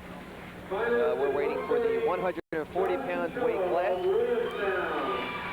where Tim Doherty of Delsey, he is 27-1. He's a senior, going up against Jim Dively of Highland. He's a junior. He's a 3-time district champion. And Dively's 25-0-1. 25-0-1, and the only blemish on his record was a tie with Jim Fizzler of Washington Township, who he avenged that blemish by winning the district championship. Jim Dively, the District 30 champion. Fizzler from Washington Township ending up second. Dively making the finals by pinning Clint Gerber of Pennsville in 234, and then beating Donald Gentile of Paulsboro 6-5 in an exciting semifinal match. Doherty advancing with a 316 pin over Horace Worthington of Edgewood in the quarterfinals, beating Chris Rydell of Pittman 5-2 in the semis, and Rydell comes back and takes 3rd place in a rubber match with Gentile, winning 12-7 to win 3rd place. So a District 29 final rematch at the Consolations of 140 pounds.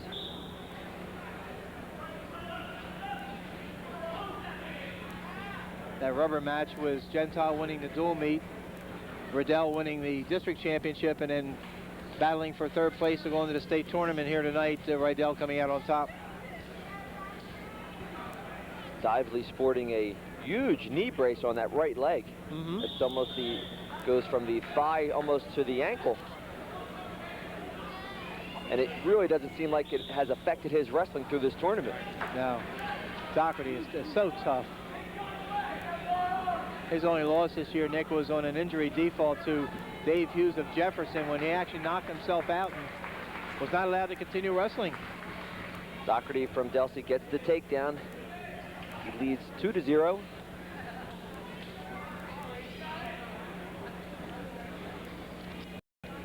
Just under 30 seconds remaining in the first period.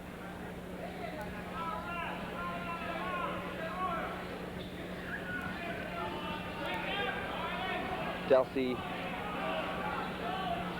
from District 31, and as we said, District 31 having 11 finalists. 3 champions already. Doherty of Delsey will ride Dively out in this first period. Doherty with 112 wins in his career, Nick. 112, 18-2. 26 wins as a freshman, 26 as a sophomore, 33 as a junior, 27-1 entering this match. First in the districts in 89, 90, and 92. Second in 91. He just missed being a 4-timer. Third in the regions his freshman and junior years. First as a sophomore and going after his 2nd regional title this evening.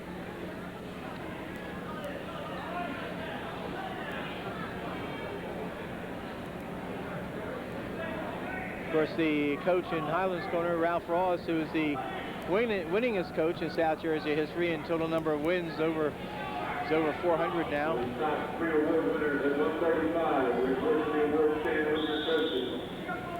It's going to be both men called for stalling with 1:37 remaining in the second period. The assistant coach in the corner with Ralph for this particular bout is Michael Lamb, who wrestled for Ralph at Highland High School and was himself a regional champion. As you see, an intentional escape. So Dively gets the point. Doherty leading 2-1. Doherty, I guess, feeling that not able to turn over Dively, and maybe he has maybe he'll have better success on his feet. And as we say that, he's in deep in a single, and he gets the takedown. Now leads 4-1. 1:15 remaining in the second period. Good decision by Doherty. He's looked so tough this year when we've seen him, Nick. Saw him against Paulsboro, we saw him against Highland. Seen him a couple of rounds in this tournament so far. Well, he looks real tough.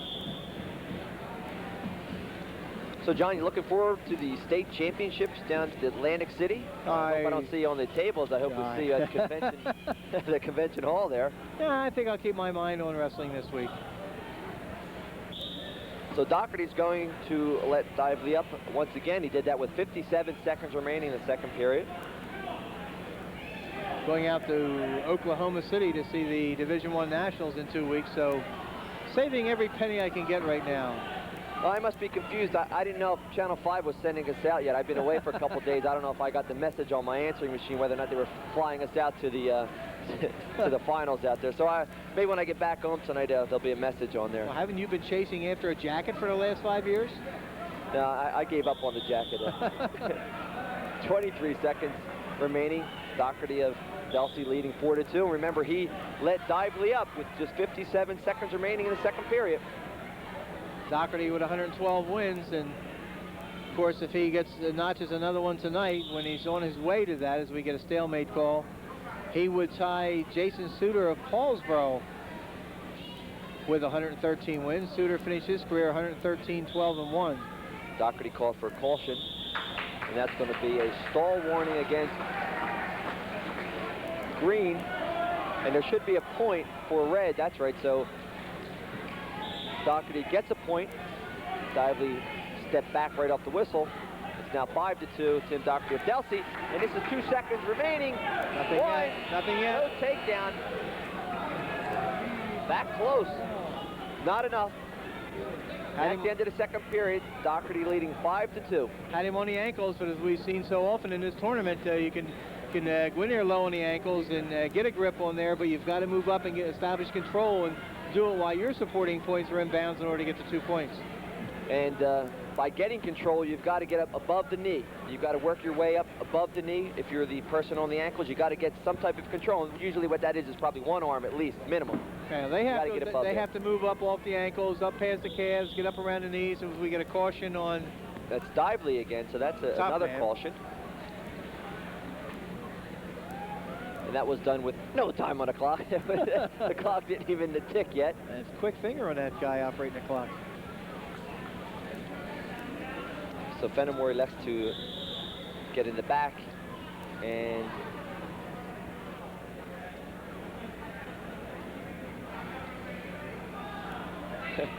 Fenimore having some conversation with the I think the officials corner. I think they get a little testy this time in the tournament. It's been a tough tournament. It's always been a very tough tournament because there's so many great wrestlers here. And the coaches generally see things one way and the officials see it another. And there's a lot of kibitzing going back and forth. Fenimore, the referee for this match. Sandy Hendricks, the side official. And Doherty gets the escape. He now leads 6-2.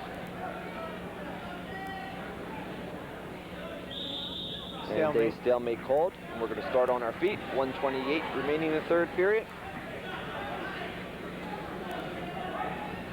We're at 140 pounds. Absegami High School, and that's the third caution. No, I think that's only the second. I think the first time was a stall warning. Okay, then a stall point. That's the second caution. Okay, it's the second.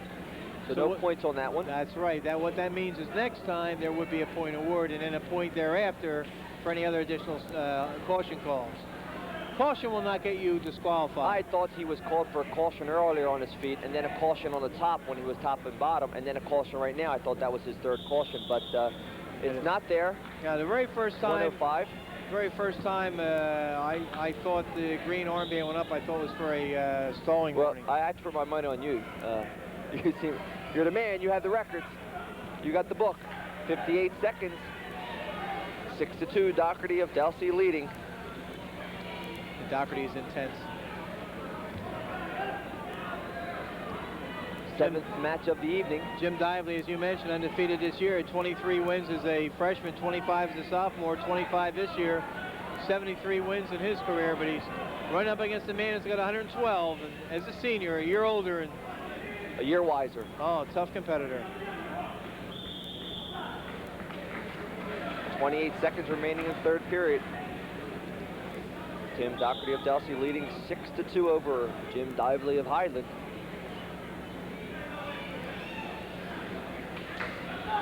Doherty in deep on a single. Trying to change to a double. He's going to be making Dively think about his back, and got to get that brace arm. That, he get can, that brace arm out of the way and get a takedown. 9 seconds. I think Doherty will be very pleased just to stay right there, because he will win the 140 pounds weight class here, and he does by a score of 6-2. Wow. Tim Doherty of Delsey, the 140-pound champion. A place winner every year. Every year. So he will advance on to the Super Regionals.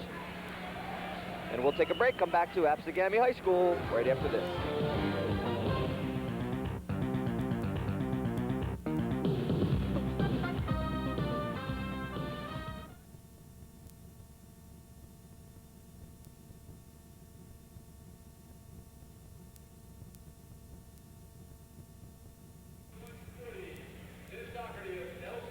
Welcome back to Absegami High School. Nick Berger-Kelly along with John Bojani. We're at 145 pounds, where some people think may be the match of the evening.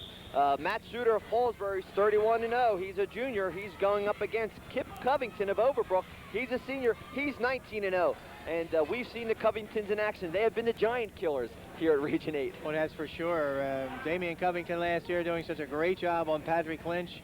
Not only beating him here, but beating him in the state finals. And you know, Coach Paul Moriello is a veteran, been around a long, long time, as long as Fred Renner. He seems to think that Kip has a very good shot at beating Jason Suter tonight. Jason Suter walks in with 98 wins, 6 losses, and a tie, 68 straight wins. Matt Suter going for his third regional title. He won it as a freshman, and you know, he is in a great position to be only the second regional, or the second wrestler in South Jersey to win 4 consecutive region titles. Yep. But he has a very tough competitor in Kip Covington. Without a doubt, he has to start here. There's no doubt about it. Suter 30 wins as a freshman, 37 as a sophomore, has 31 this year. Covington first in the districts in 90, 91, and 92. 24 wins as a sophomore, 23 as a junior, 19 wins this year coming into this match. 67, 7, and 1 career.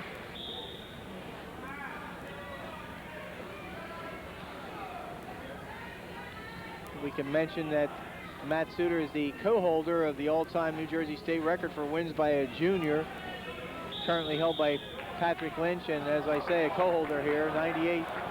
Both wrestlers called for stalling here. Yeah, kind of Sandy Hendricks, the official in this match. Double stall warning. Well, like I say, some give the double stall warning, some give the stalemate to get a fresh start. And you can see that Suter has all the respect in the world for Covington here. I'm sure it's been on his mind ever since he saw that Covington was back wrestling this year and could be at this particular weight class. 20 seconds remaining in the first period. It's scoreless. Both wrestlers have been called for stalling. You know, Suter usually wrestles about between 100 and 120 matches during the summertime. He's been all around the country and been in freestyle, been in scholastic wrestling tournaments. He loves to wrestle.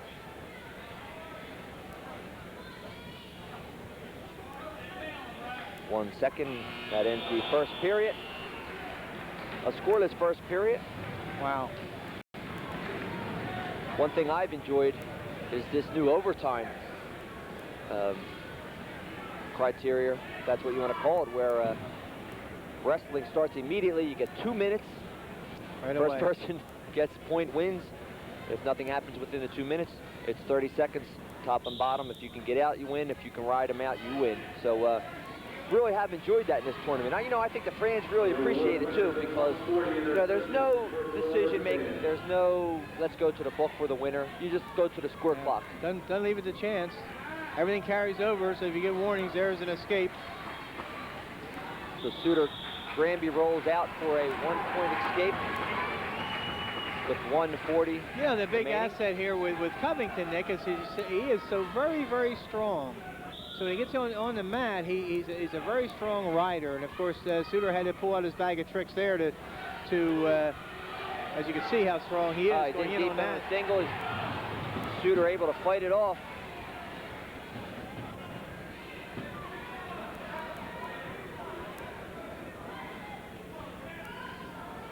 Wow. It'll go out of bounds, and let's look at the escape. Suter's on the bottom. See, good wrist control there with his left hand. He gets wrist control, he gets clearance, he gets both legs up. You're going to see Granby roll. He posts the left leg, he rolls through. He has wrist control, so that gives him the option of either maybe completing it with a Peterson roll or backing out and getting the escape, and he chose to back out and get the one. And he leads 1-0 with just over a minute remaining in the second period. Well, I think, this is the type of match what I've seen now through 3 minutes, Nick. It could be decided on one simple little mistake. Looks like neither one of them is going to give an inch on the takedown when they're on their feet. So if they go, if Suter can't hold him in the third period, it's 1-1, goes into overtime. 2 minutes could go by and neither one get a takedown. It could go in that 30 seconds and somebody be the winner on just the coin flip. Sure. Remember, both wrestlers have been called for stalling. Yeah.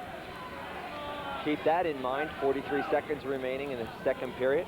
Paulsboro's done such a phenomenal job over the years in regional champions. They've had 41 individuals compile 55 individual championships over the years. Highland second with 20 individuals getting 26. So they've more than doubled the field over the years in regional championships. And Suter trying for a near side cradle. He's trying to bring Covington in. There's 20 seconds remaining. It's going to run out of mat space. So 19 seconds remaining in the second period. Suter holding on to a slim lead of 1-0 over Kip Covington of Overbrook.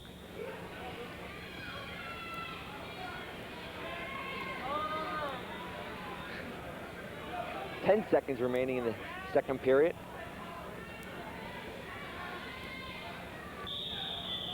Suter tries to duck under through, little shuck through as the headgear flew off. Hendricks, Sandy calls for a stop in action so the headgear can be put back on. 4 seconds remaining in the second period.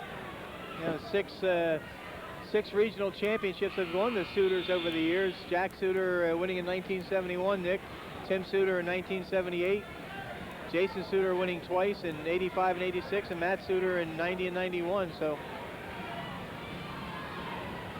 they've been there before. Third and final period. Suter of Paulsboro on top. He's leading 1-0. It's now 1-1. That was done with 4 seconds. It's now tied. Suter in on a single, working for a double. There's We're going to call a stalemate here. No one is trying to improve their position, so it's tied 1-1. The technician against the brute, so to speak. Is it brute strength that's going to win, or is it a slick move that's going to win? Or is it going to be left up to Little chance? tap and go, and there's a takedown by Covington. A nice job by Kip Covington. He gets the takedown. 1:32 remaining in the third period. Covington of Overbrook leading 3-1. Shades of Damian Covington and Patrick Lynch.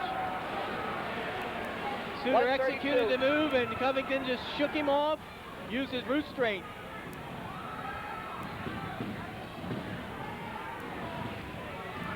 So we have a little break in the action. Coach Mariello trying to get a ruling. Good Granby roll by Suter. Nice follow by Covington. Another Granby by Suter. Another nice follow by Covington. Good pickup, and he brings Suter down to the mat. If you can recall, that's exactly what Damian Covington would do to Patrick Lynch. He'd pick him up. So Exactly. he has learned to move from his older brother. 1 minute remaining. Could this be in giant third and killers 2 final years in a period. row? And let's watch the takedown. We'll see Suter. He's trying to snap and go. He taps the head. He shoots in, double leg. Not able to finish it off. He got his hips underneath of him too far. He got his set back on his heels, and Covington cross-faced him basically and pushed him back, and he got the takedown. Drew his chest right in there, just overpowered him. So Suter, a returning state champion, going up against Kip Covington. He's 19-0, and an upset brewing here at 145 pounds. And he's following every move that Suter's thrown him, every Granby, every roll, every move. So he has a half Nelson on Suter. Covington, the aggressor. He's out to the side. He's throwing halves.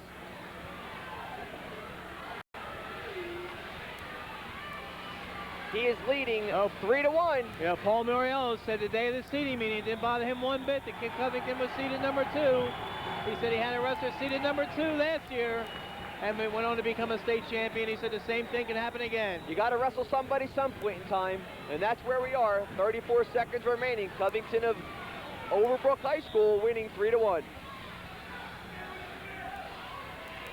Suter again trying a Granby roll. Covington doing a real nice job following, and once again out of bounds. 25 seconds remaining in the third period. Upset brewing. You're looking at the most valuable wrestler. If Covington can hold on and win this match. 25 seconds remaining. He's leading 3-1. It's going to be a caution called against Paulsboro's Matt Suter. I don't think it's going to be called off. It's going to be waved off because I guess the photographer had flipped the flipped the camera and the light went off. So I guess it's going to be a non-caution.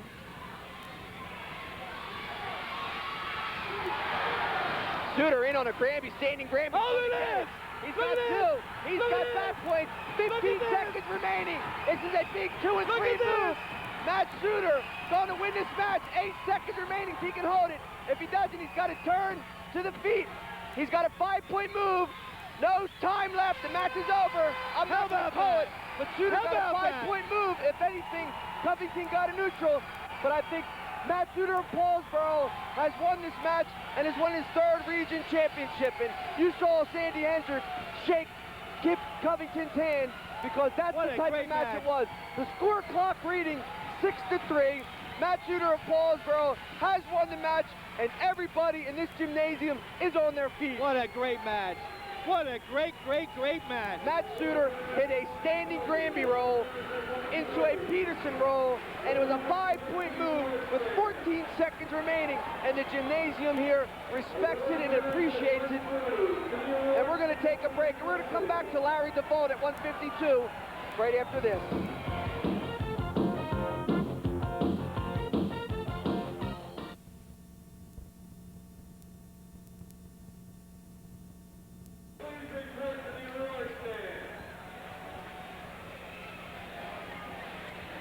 Well, let's take a look at it.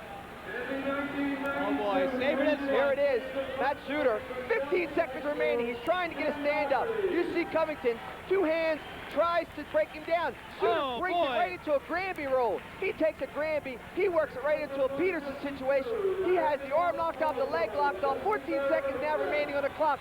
There's the 2 reversal, and he finishes the match with a 3-point near fall, a 5-point move with approximately 14 seconds remaining, and he wins the match. He wins his 3rd Region A championship, and that just brings us in to 152 pounds, where we're going to see Matt Suter's teammate, Larry DeVault, a 4-time District 29 champion. He's 29-0. He's a senior. He's from Paulsboro. He's going up against Justin Bird. He's a junior. He's 27-1. And he's from Oak Crest High School, and they've met during the year a dual meet, and I believe Larry DeVault won 4-1 That's correct. in that match. So this is a rematch of the dual meet season. Only blemish. And Only blemish. that's Justin Bird's only loss was to Larry DeVault. And boy, I got to tell you, I'm really charged up after that 145 pounds. Just an excellent match by both wrestlers. Nick, I think they're both to be complimented. No Kip doubt about Covington, it. what a great performance by him. What a greater performance by Suter. I mean, that makes him now the new leader as a career wins by a junior. 99 wins in his career. That was his 69th consecutive win. You might see the two of them in the state finals again. Yep, no question about it. What a great exhibition of wrestling. And hey, who knows, maybe Suter walks away with the Most Valuable Wrestler award after that. But we'll see. A lot of good wrestling still to come. We're only at 152 pounds. Where Justin Bird of Oakcrest, he's in deep in on a single on Paulsboro's Larry DeVault, and DeVault's a returning state champion. DeVault reached the finals. Nick, he got a rare forfeit in the quarterfinal rounds because Mike Berry of Pensgrove, who had won opening night in overtime, suffered a concussion, could not wrestle, so he got a walkthrough forfeit win.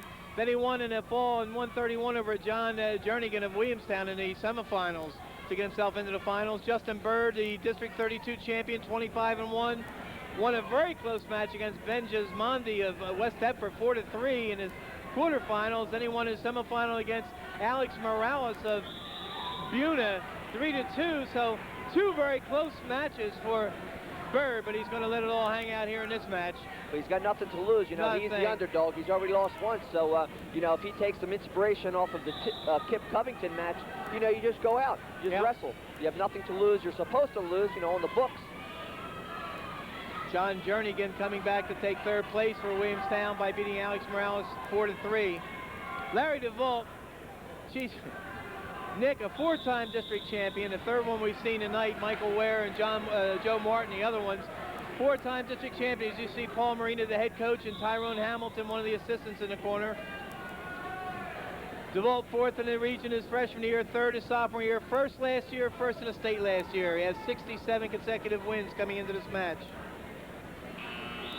Justin Bird, 63 wins, 12 losses in his career. So we end the first period scoreless. Wow.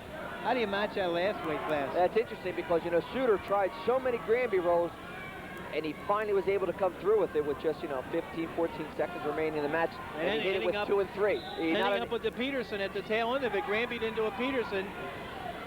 Got the reversal and then got the back points. So here comes Larry DeVault with his patented forearm series. He seems to be working that extremely well, but I think Justin Bird may be injured because there was no response. And during this timeout, let's go talk to Matt Suter. Okay, Nick, thanks. And Matt, just how you planned it, right? Exactly how I planned it to come out. Me losing by 2 points and then getting a big move at the end. Now, you had to wrestle Covington. I think I was told you wrestled him last year preparing for states or preparing for regions, right? We have a lot of teams come down to after the regions to practice for the state tournament. And he was one of my workout partners that week. Now, you had to hear the comparisons. A lot of people comparing this match to the Damian Covington-Pat Lynch match last year and saying that, you know, Covington's could be the giant killers. Did you let that affect you? Were you nervous coming into this match, or did that make you more focused? I was definitely nervous coming in. I mean, everything was at stake, and I just reminded myself that everything was at stake, and I think that was the sole reason why I came out with the victory, because, you know, I was losing by 2 points. I just kept reminding myself, everything's at stake, you gotta win it. And that's what kept me going and kept me from quitting out on the mat. You know, when he had the half on my head, pushing my head in the mat, you know, I was getting mat burns on my nose. I could have just bagged it and rolled over and given up the back points. But everything was at stake, and I knew I couldn't give that up. Now, you were down 3-1, I guess, with about 20 seconds left. Did he let up a little bit, or is there something you did different? No, he didn't let up at all. I mean, like I said, with the half, he was really cranking it. But, again, I didn't let up. I just kept going hard. I knew that there was plenty of time left to score the points that I needed to win. And that's exactly what I did. I just kept going hard, and I never quit. Now, last week you talked about goals with Bob Shryock. Next year, and I know you don't want to look too far ahead, you have a chance to be the only second person in South Jersey history to win 4 regions. Of course, you're 1 win away from 100. Most wins ever by a junior, 99. And, of course, last year you said after your state title, your goal was to win 3 state titles, and I guess you got to get the second first. What will you do to prepare for that one? Well, I've been working hard for probably 12 years now. You know, it's a lot of people say you got to start pushing it hard now about district time. And my reply to that is, I've been working hard all my life. I've been working hard for 12 years preparing for the state titles and preparing to win the region titles and everything. So I feel I've done a good job preparing myself over the past few years. Okay, Matt, congratulations. Okay, Nick, John, back to you. And what a great champion Matt Suter is, and what he's going to be. I mean, he's just a junior. Just a junior. He's got another full year ahead. Of course, this year isn't over yet. He has one more goal that I'm sure he set to win another state title and continue that winning streak. And like I said, we may see him against Kip Covington in the finals, as you see Larry DeVault in the corner with his coaches waiting for Justin Bird to be attended to. Nick, I don't want to interrupt you, but what a confidence builder that has to be for Matt Suter. He finally runs up against maybe someone of a state caliber wrestler, and he's able to overcome that hurdle. That's got to help this time of year. Yeah, you know, and the thing that was so exciting about that was that he never stopped trying. You know, Covington was the brute. He was the muscler out there. He was in control, and Suter never stopped trying. Boy, if you had to diagram something or videotape something for a young wrestler coming up, what a story to be told there. That timeout was a blood injury timeout, so there was no time on the clock. So with that, Justin Bird gets the escape. He now leads 1-0. This could be another one of those matches like the last one where you got strength against strength, and one false move could decide the whole thing. 4-1 in the dual meet. 1:25 remaining in the second period. Bird of Oakcrest leading 1-0. That was the first championship for District 29, that last weight class that Suter won.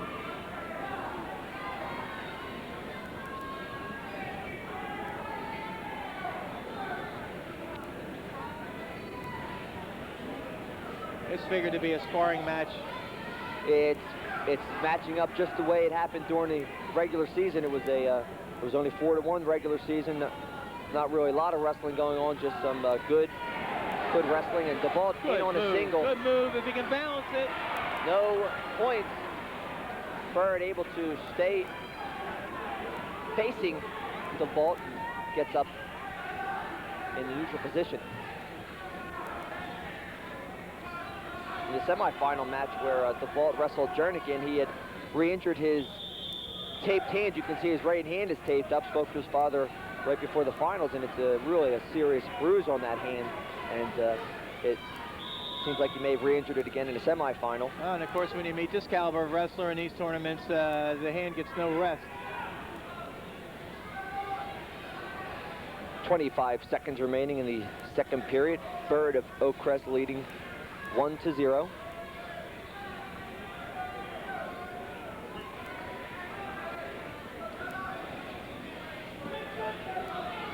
Ten seconds in the second period.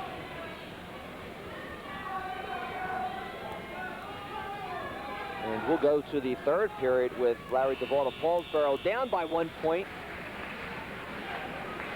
But he is going to be on the bottom this third and final period. Doug Servey, the head coach of Oakcrest High School, has done a great job for them.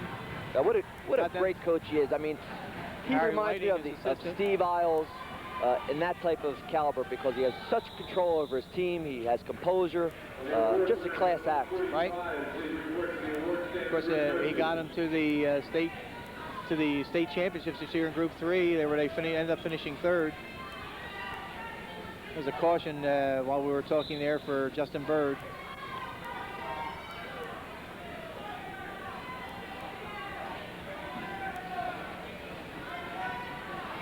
DeVault trying to stand up. It's an outside switch. Bird able to get the far ankle to counter.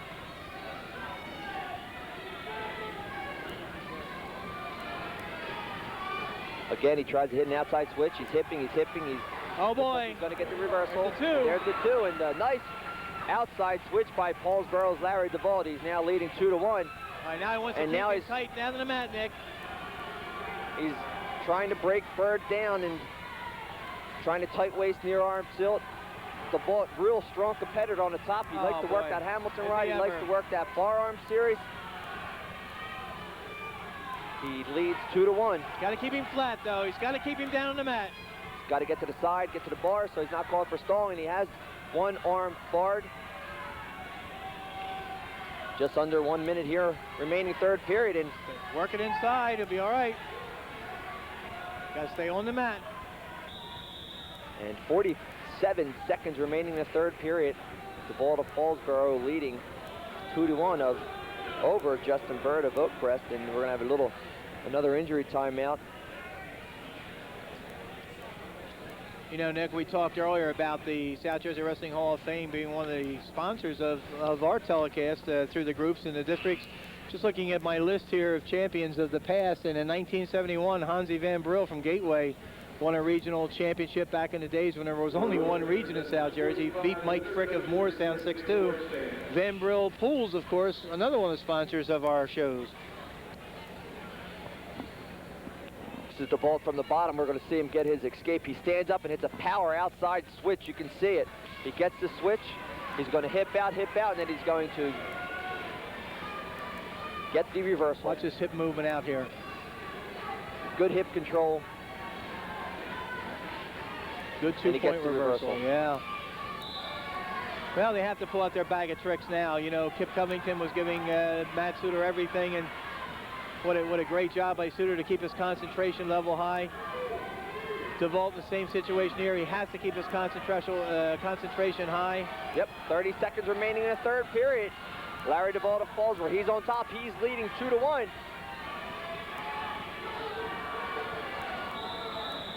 And there's going to be a called stall warning against Paulsboro's DeVault.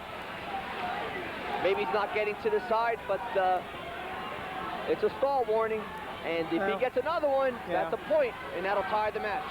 Well, you know, I agree a lot with what Al Maloney's official is out there now calling, but I don't agree with that one. You're two great wrestlers out there. I think you let them decide it. So there's a caution. Caution against Paulsboro. Paul Marina looking on intently with Tyrone Hamilton next to him. Both former regional champions. DeVault on top, the strong rider. Series here. If he works the bar arm series, he'll be all right. He's got to keep working for the pin. 5 seconds remaining. 3. He's got the bar arm series. That's enough. He'll win the match 2-1 because he's out to the side. He does it. So Paulsboro, Larry DeVault wins 2-1 over a tough competitor in Oakcrest, Justin Bird. But Paulsboro wins 2 back-to-back region titles. And we're going to see at 160 pounds, we're going to see Highlands' Brian Lewis. He'll win by a forfeit. Paulsboro's Joe Bucco unable to wrestle in this finals. He's got 2 bad shoulders, and he's going to try to recover and wrestle Wednesday night at Super Regions. But Brian Lewis, just a sophomore, he's 21-1. Well, you know, that was the 119th win for Larry DeVault, his 68th consecutive win. And let's go to the interview with John Mondelli. Okay, thanks, Nick. And with me, Larry DeVault. Larry, last week you won your 4th straight district title. You've been on 4 state championship teams. You won a state title. Is this season a disappointment if you don't win another state title? Well, I would be disappointed if I didn't win, because I won last year. Everybody's expecting me to win, and that's my goal, is to win, and I'll be disappointed if I didn't reach all my goals I set for the year. Now, last year you won a state title. You mentioned that. Do you find that it's tougher on you as a state champion? I mean, everybody's looking like Larry DeVault's coming. He's a state champ. They get up a little bit harder for you. Yeah, they go out there against me, and they have nothing to lose. So, I mean, I got to go out there, and I mean, up in the States, if I lose my bounce, somebody's going to catch you, and you got to be like perfect up there to win a state title. So, I mean, there'll be a lot of pressure on me next week, and I took it a little bit tonight, not too much this afternoon. But, you know, I came out on top, and that's all that counts. All it takes is 1, so that's all I won by is 1.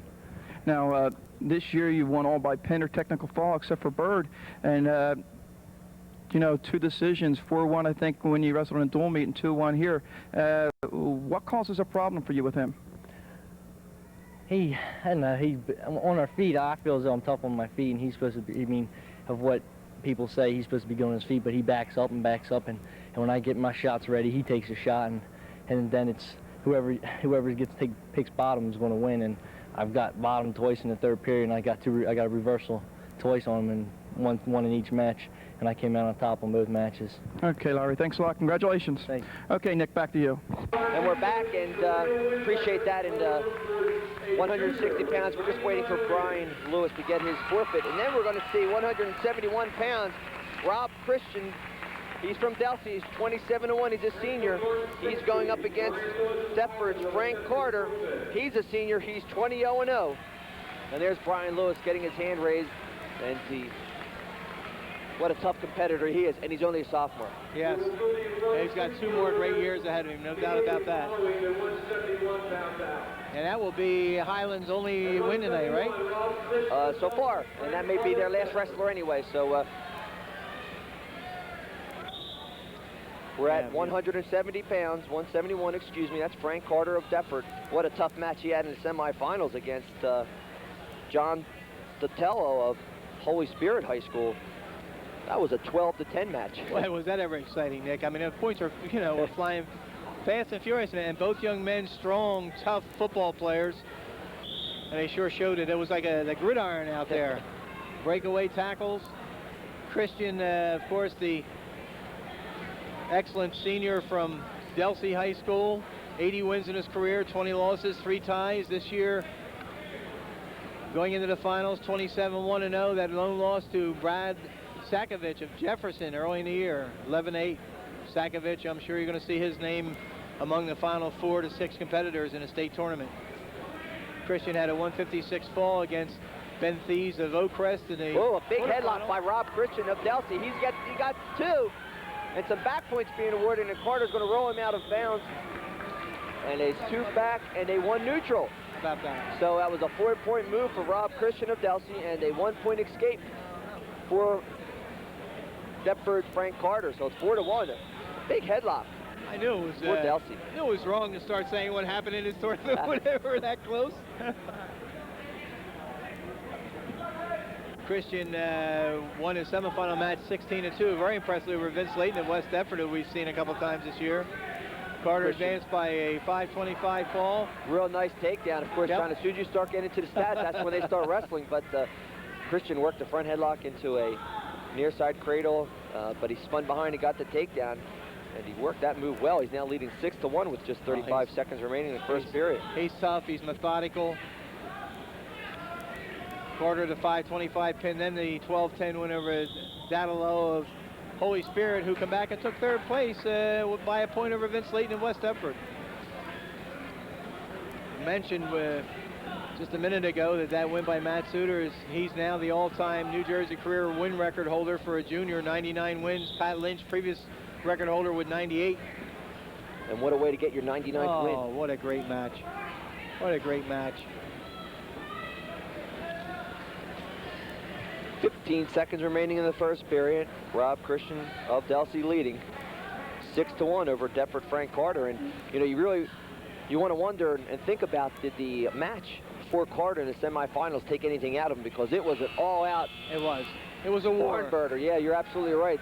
There was some big-time wrestling going on, and a lot of strength being used, a lot of muscle, a lot of energy. And Christian coming into this match has wrestled 28 times already, and Carter's only wrestled 20 times. Carter's 75, 16-1 in his career.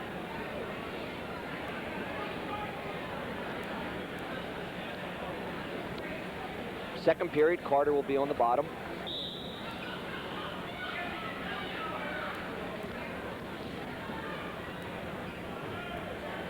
Well, if he was going to come back against Christian, he had to make a move there, and that opening flurry off this, coming off the bottom.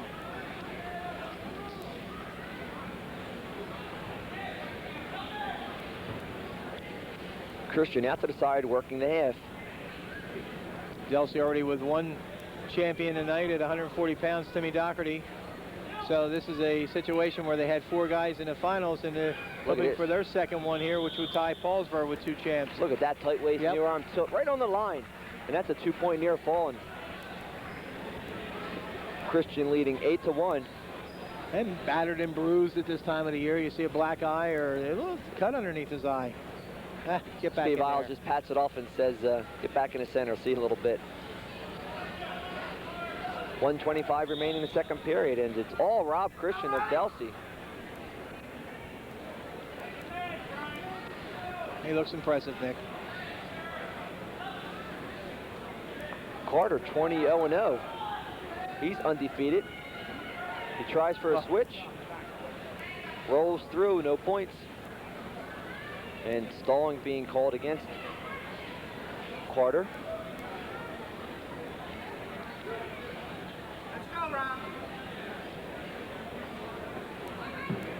A half Nelson being applied, and Carter's in a little bit of trouble. Big Christian trouble. has the Big half, trouble. and that's a strong half. This Big could trouble. be it. And that's it. There's a pin right there. Delsey, Rob Christian pins Frank Carter of Bedford in 3 minutes, 17 seconds. And let's take a break and come back right after this.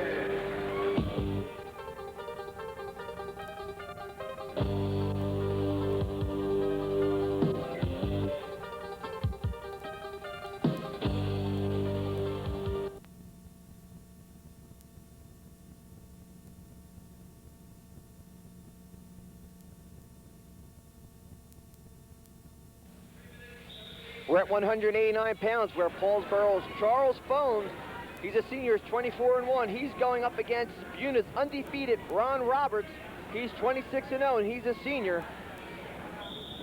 And a lot of people have been anticipating this matchup since the Edgewood Christmas tournament when they seen Ron Roberts from Buna. And I better talk real quick, Nick. That's what I hear. I hear that Roberts is about a natural 180-pounder, and Fones, of course, now probably a little heavier than 189 because the weigh-ins are over and he's been fighting weight all year. So with that, Fones gets the takedown. Well, but 26-0, yeah. you don't, don't take him as the lightly. saying goes, fish don't swim this far upstream. So That's right. he's 26-0. That means something. I think Charles Fones has just looked so exciting this year, and the many times we've seen him with a lot of the quick pins and everything. He's got 19, 20 falls this year. 73, 22-0 in his career coming in, and he just dazzled us. The only loss he had was in the early season Caldwell tournament where he lost by a point to Caldwell, a Brick Memorial wrestler, after he hurt his ankle. And of course he had to miss some matches because of the hurt ankle. But he's really come on so strong. It's really looked so exceptional. But he has let Roberts up, trying a cross-grain single. Fones first in the districts 3 years in a row, and he was fourth in the state last year after finishing third here behind Covington and Lynch in the 189-pound weight class. Fones trying to pop the knees, come out the back. But there's no movement. We'll see a stalemate, and there it is. Ron Roberts, 51 wins, 7 losses in his career. He's also a senior, third in the districts last year, so this is the first year you know, he saw minimal action as a freshman, didn't wrestle as a sophomore because he was injured. 23 wins as a junior, 26 wins this year. 45 seconds remaining in the first period. Fones of Paulsboro leading 2-1. Roy Fenimore, the third man on the mat. Sandy Hendricks, the side official. Fones in deep and on a single, 30 seconds on the clock.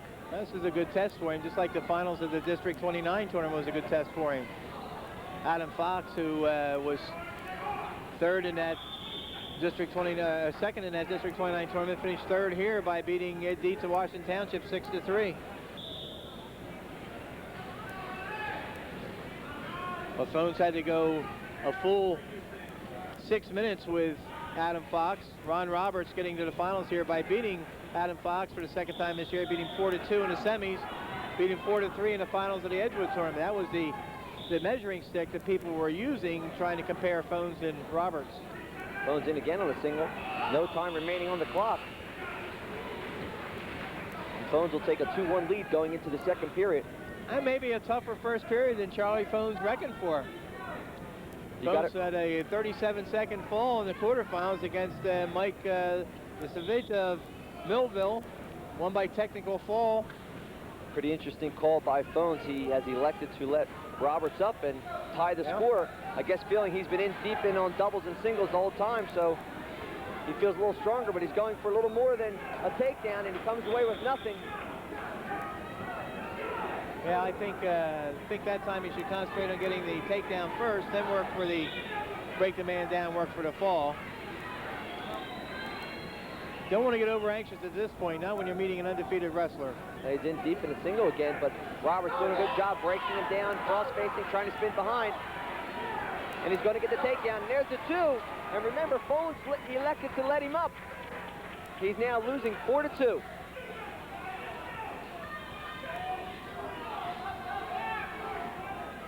$1:15 remaining in the second period. Elbow roll by Fones, but a tight waist near arm tilt being applied by Roberts. And he has to count here. He may not have gotten a 2 straight count though. That's what happens, Nick. Sometimes you got to get consecutive counts. You get a 1 count, and then when he breaks the plane, then when he comes out of it, you have to start all over again. So you may see the arm swing 2 or 3 or 4 times, but if it's a 1, then a stop and start over again at 1, you're not going to get any points out of it. 40 seconds remaining. I think the interesting thing here is that this is the first time in a long, long time that anybody has really controlled Charles Fones this long on and Roberts is going after him. He's on a near side cradle, and he has Fones in trouble, and he has him in a cradle. Fones is not bridging. He's trying to push him off, and if he does, he's going to get pinned. 23 seconds remaining. He's in deep trouble. Got to get his right arm through. This could be it. This could be the biggest upset in this Region 8 tournament. 15 seconds remaining. If Roberts could just push his hips down, head up, he could pin Fones. 8 seconds remaining in the second period. It's a big move. He's going to roll towards the head. 3 seconds. 2, 1, no time. No time. It was pinned, but the time had run out, and that's a 3-point near fall, and it's now 7-2. And I saw Roy Fenimore slap the mat, but it was after he was tagged, and the buzzer rang. Well, he's got his work cut out now. The score He's down by 5, and Roberts is 26-0. It means something. Absolutely. There's an Fones escape. now gets the 1. He's in again on a single, but he hasn't been successful in finishing off these moves. Roberts, and the Roberts longer has done wrestler, a great job grabbing that ankle and controlling that 1 ankle. Well, he's got the leverage, and he's using a nice cross face. Yep. Breaking Fones' face down. He's behind. He hooks the leg. He gets the takedown. The score now, Roberts 9, Fones 3.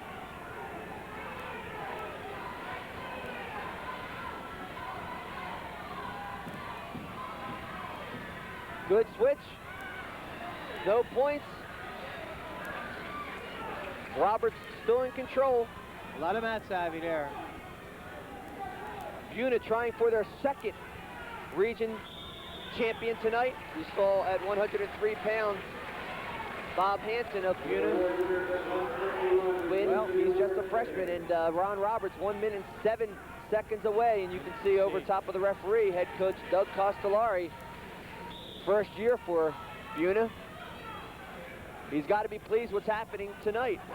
Comes the tilt attempt again. 58 seconds remaining in the third period.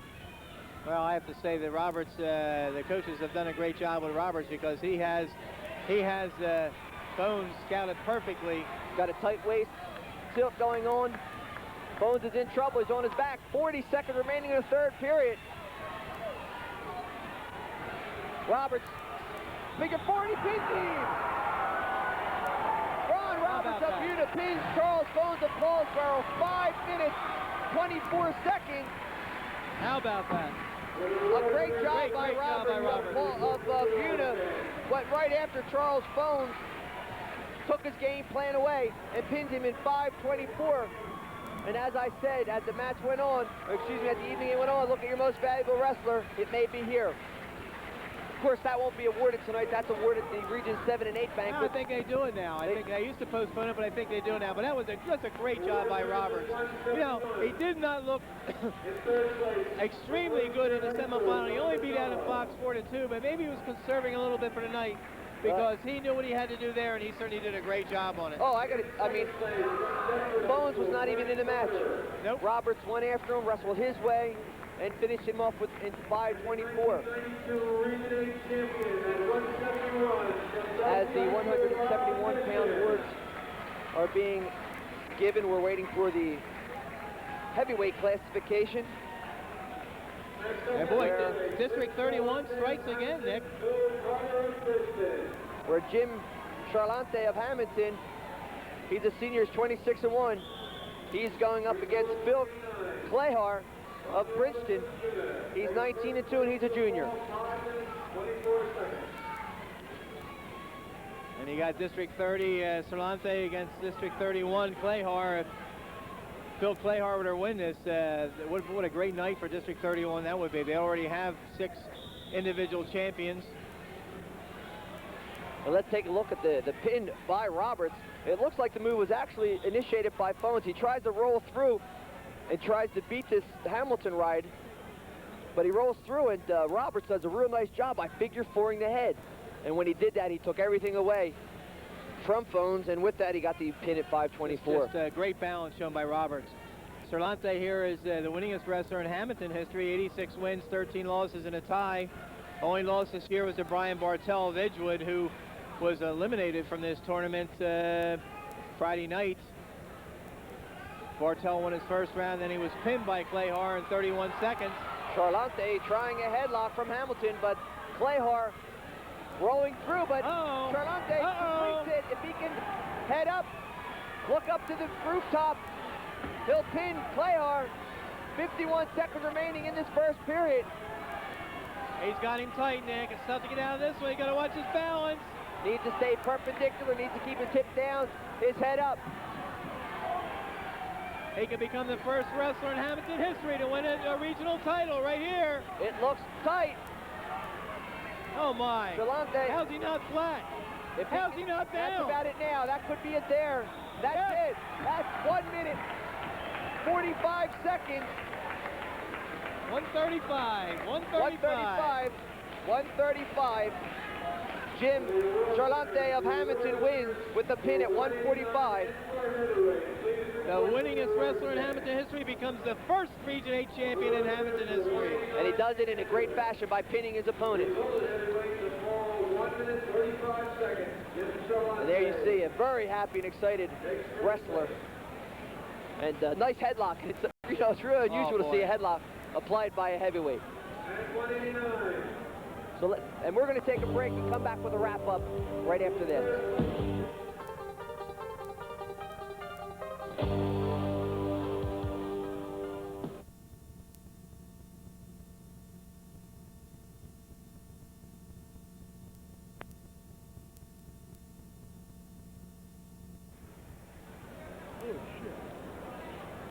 We're back at Absegami High School, but before we wrap up here, Nick, we want to send it back to John Mondelli for interviews with Joe Bucco and Adam Fox. With me is Joe Bucco. Joe finished second in 160 pounds, didn't get a chance to wrestle in the finals. Explain your injury in the semis. I got thrown in the headlock and fell on my shoulder. Seemed to do something to the muscles, but I won't know definitely till tomorrow when I get checked out by a doctor. Who made the decision? Was it your decision or the coaches and everybody? We all got together and talked about, you know, what could end up happening or whatever, and they finally told me to make the decision either to take the risk in getting hurt in the finals even worse for states, or just sit the one out and rehabilitate it and get ready for states on Wednesday. So it took a lot of hard thinking, you know, so I ended up sitting out. Now, what are the chances? You think you'll definitely wrestle Wednesday, or you're not quite sure yet? Even if the doctor tells me I ripped all my ligaments in my shoulder, I'm going to wrestle anyway. Okay, Joe, congratulations on a great year. Thanks a lot. With me now is Adam Fox. Adam, tough semifinal match. You wrestled Ron Roberts. It was the second time you wrestled him that you came back strong, though, in the finals. Let's talk about your semifinal match first. Roberts, you saw him before. Does that help you when you see a guy prepare for a second time? Yes. I lost him the first time, and that was my only loss until district finals. But I just hope I get another shot at him, and it was pretty close to same. Last time it cost me a mistake, and I think this time it did too. How about this weight class as a whole? I mean, Phones is a state place winner last year. It's a pretty tough weight class. Yes, it is. Just to wrestle behind somebody like that keeps you on your toes and makes you work a little harder. At the start of the year, did you set any goals for yourself? to place in the district and at least place in regions, hopefully. But toward the end of the season, it was getting a little tougher and tougher with more people. But hopefully I was going to be able to do it, and I did. Okay, you move on to Super Regions Wednesday. It only gets tougher, huh? Hopefully I'll be able to go further and, you know, maybe get another shot at either one of them two again. Okay, congratulations. Thanks. Okay, guys. All right, Nick, that's a great job by Mondelli all evening long with those great interviews. Adds a big dimension to our program. Boy, what excitement here tonight. Can you believe the match by Suter, the match by Ron Roberts, the finish by Cerlante from Hamilton? What a great night. Good wrestling at Region 8 competition. All start off at 103 pounds where the freshman Bob Hansen from Buna wins a title. Right. That means a lot. You know, it's always good to see a young wrestler. And if you can really think back and look at this, I mean, he was just wrestling midgets a few months back. And now he goes on and he's wrestling the big leagues and wins the region title. And still undefeated going into the Super Regions next Wednesday at Cherry Hill East High School. Sure. And then how about Schnurr from St. James? He go ahead and avenges a loss from Ed Kroos from a rematch of District 31, and he goes ahead and wins two region titles out of 3 years. And you talked with Nicky Marina, his coach, before, and he seemed to have a hang-up with wrestling Ed Gross. How many times had Gross beaten Schnurr? 4 or 5? Well, tonight was their 5th time, so it's probably 2 times. So Schnurr is probably 3 out of 2. Well, Gross certainly gave up a good fight, but Schnurr comes out victorious this time and does something his father did many years ago, and that's win a region title. Yeah, you know, I want to skip a couple weight classes and go to 145 because that was the match of the evening where Kip Covington of Overbrook wrestles Matt Suter of Paulsboro. 15 seconds remaining. You know, Covington was really initiating that move. Suter stands up, no wrist control. It looked like Covington was trying to bring him down to the mat, and Suter took that momentum with a standing Granby roll, finishes it with a Peterson, and gets a 5-point move with just 14 seconds remaining in the match and wins the match. And had this place on its heels, and standing ovation for both wrestlers when that match was over. Shades of last year when Damian Covington upset Patrick Lynch to stop his attempt at 3 straight state titles. Yeah, and I think the fans here appreciated that. I don't think there was one person sitting down that whole match to begin with, and then was all over. It was a standing ovation by everybody. Well, there's only been one 4-time regional champion in South Jersey history, and for Suter to duplicate that, he would have had to win tonight, and he pulled one out with just the tenacity at the end. Well, you know, it's a good example of you never stop wrestling. Right. It's not over until it's over, and he used a 5-point move to do that. And how about Larry DeVault? What can you say about him? Well, he's a 4-time District 29 champion. He wins tonight 2-1 over a very tough Justin Bird, and he wins a Region 8 title, and his quest to become a 2-time state champion is on. It's still alive, although Justin Bird gave him all he wanted. Yeah. Unfortunately, we weren't able to see it at 160 pounds. Paulsboro's Joe Bucko injured both shoulders in this tournament, elected not to wrestle in the finals, thinking that these next couple days will be able to heal up a little bit and go Wednesday night in the Super Region. So I think it was a good decision on his behalf. I do too, and his family was involved with the trainers here, and there were 2 trainers, and he had no mobility in that shoulder, and the suggestion was, why risk further damage tonight? Brian Lewis, of course, was in the finals against Matt Suter last year and gave him all he wanted. Suter won by 1 point, so it figured to be a tough match, and rather get hurt any worse, try to get healed a little bit for Wednesday, because that's going to be tough enough. Sure, I think it was a very good decision. Then at 171 pounds, Rob Christian of Delsey goes ahead and pins Frank Carter of Deptford 3 minutes and 17 seconds. A methodical match, and I thought that was a little surprise. I was surprised because Frank Carter's a tough, strong kid, and you know, I did not expect him to get pinned. I could see where he might get beaten because Rob Christian is an excellent wrestler, but Christian put the icing on the cake with the pin. Yeah, and then the match at 189 pounds where Phones of Fallsburg gets pinned at 5 minutes and 24 seconds by Ron Roberts of Buna. But, you know, leading up to that, I think the score may have been like 9-3, so it wasn't really a close match going into it. No, Roberts was dominating it, and I think that a lot of people saw the 2 close matches that Roberts had with Adam Fox of Woodbury and figured that maybe Phones could overpower him, especially since they all weighed in last night, and I'm sure that Phones weighed about a little over 200 pounds today rather than 89, and maybe he should have stayed at 89. Sure, possibly. You know, either that or you know, it was Ron Roberts' night, no question about it. And we may hear him become most valuable wrestler tonight anyway. So it's a great job on his behalf. And then at heavyweight, we saw Charlante from Hamilton pin his way to a region title, and Hamilton gets their first region champion. Just an excellent night all the way around. Yeah, I look forward to the Super Regions, and we're going to be there. That's going to be at Cherry Hill East High School, and as you can hear, the most valuable wrestler awards being announced, and it is Ron Roberts from Buna High School, and a well well-deserved most valuable wrestler there. But I tell you what, we're going to wrap it here at Absegami Regional High School, but we're going to be at Cherry Hill East Regional High School Wednesday night for the Super Regions. Until then, I'm Nick Verzachelli along with John Bojanine. We'll see you.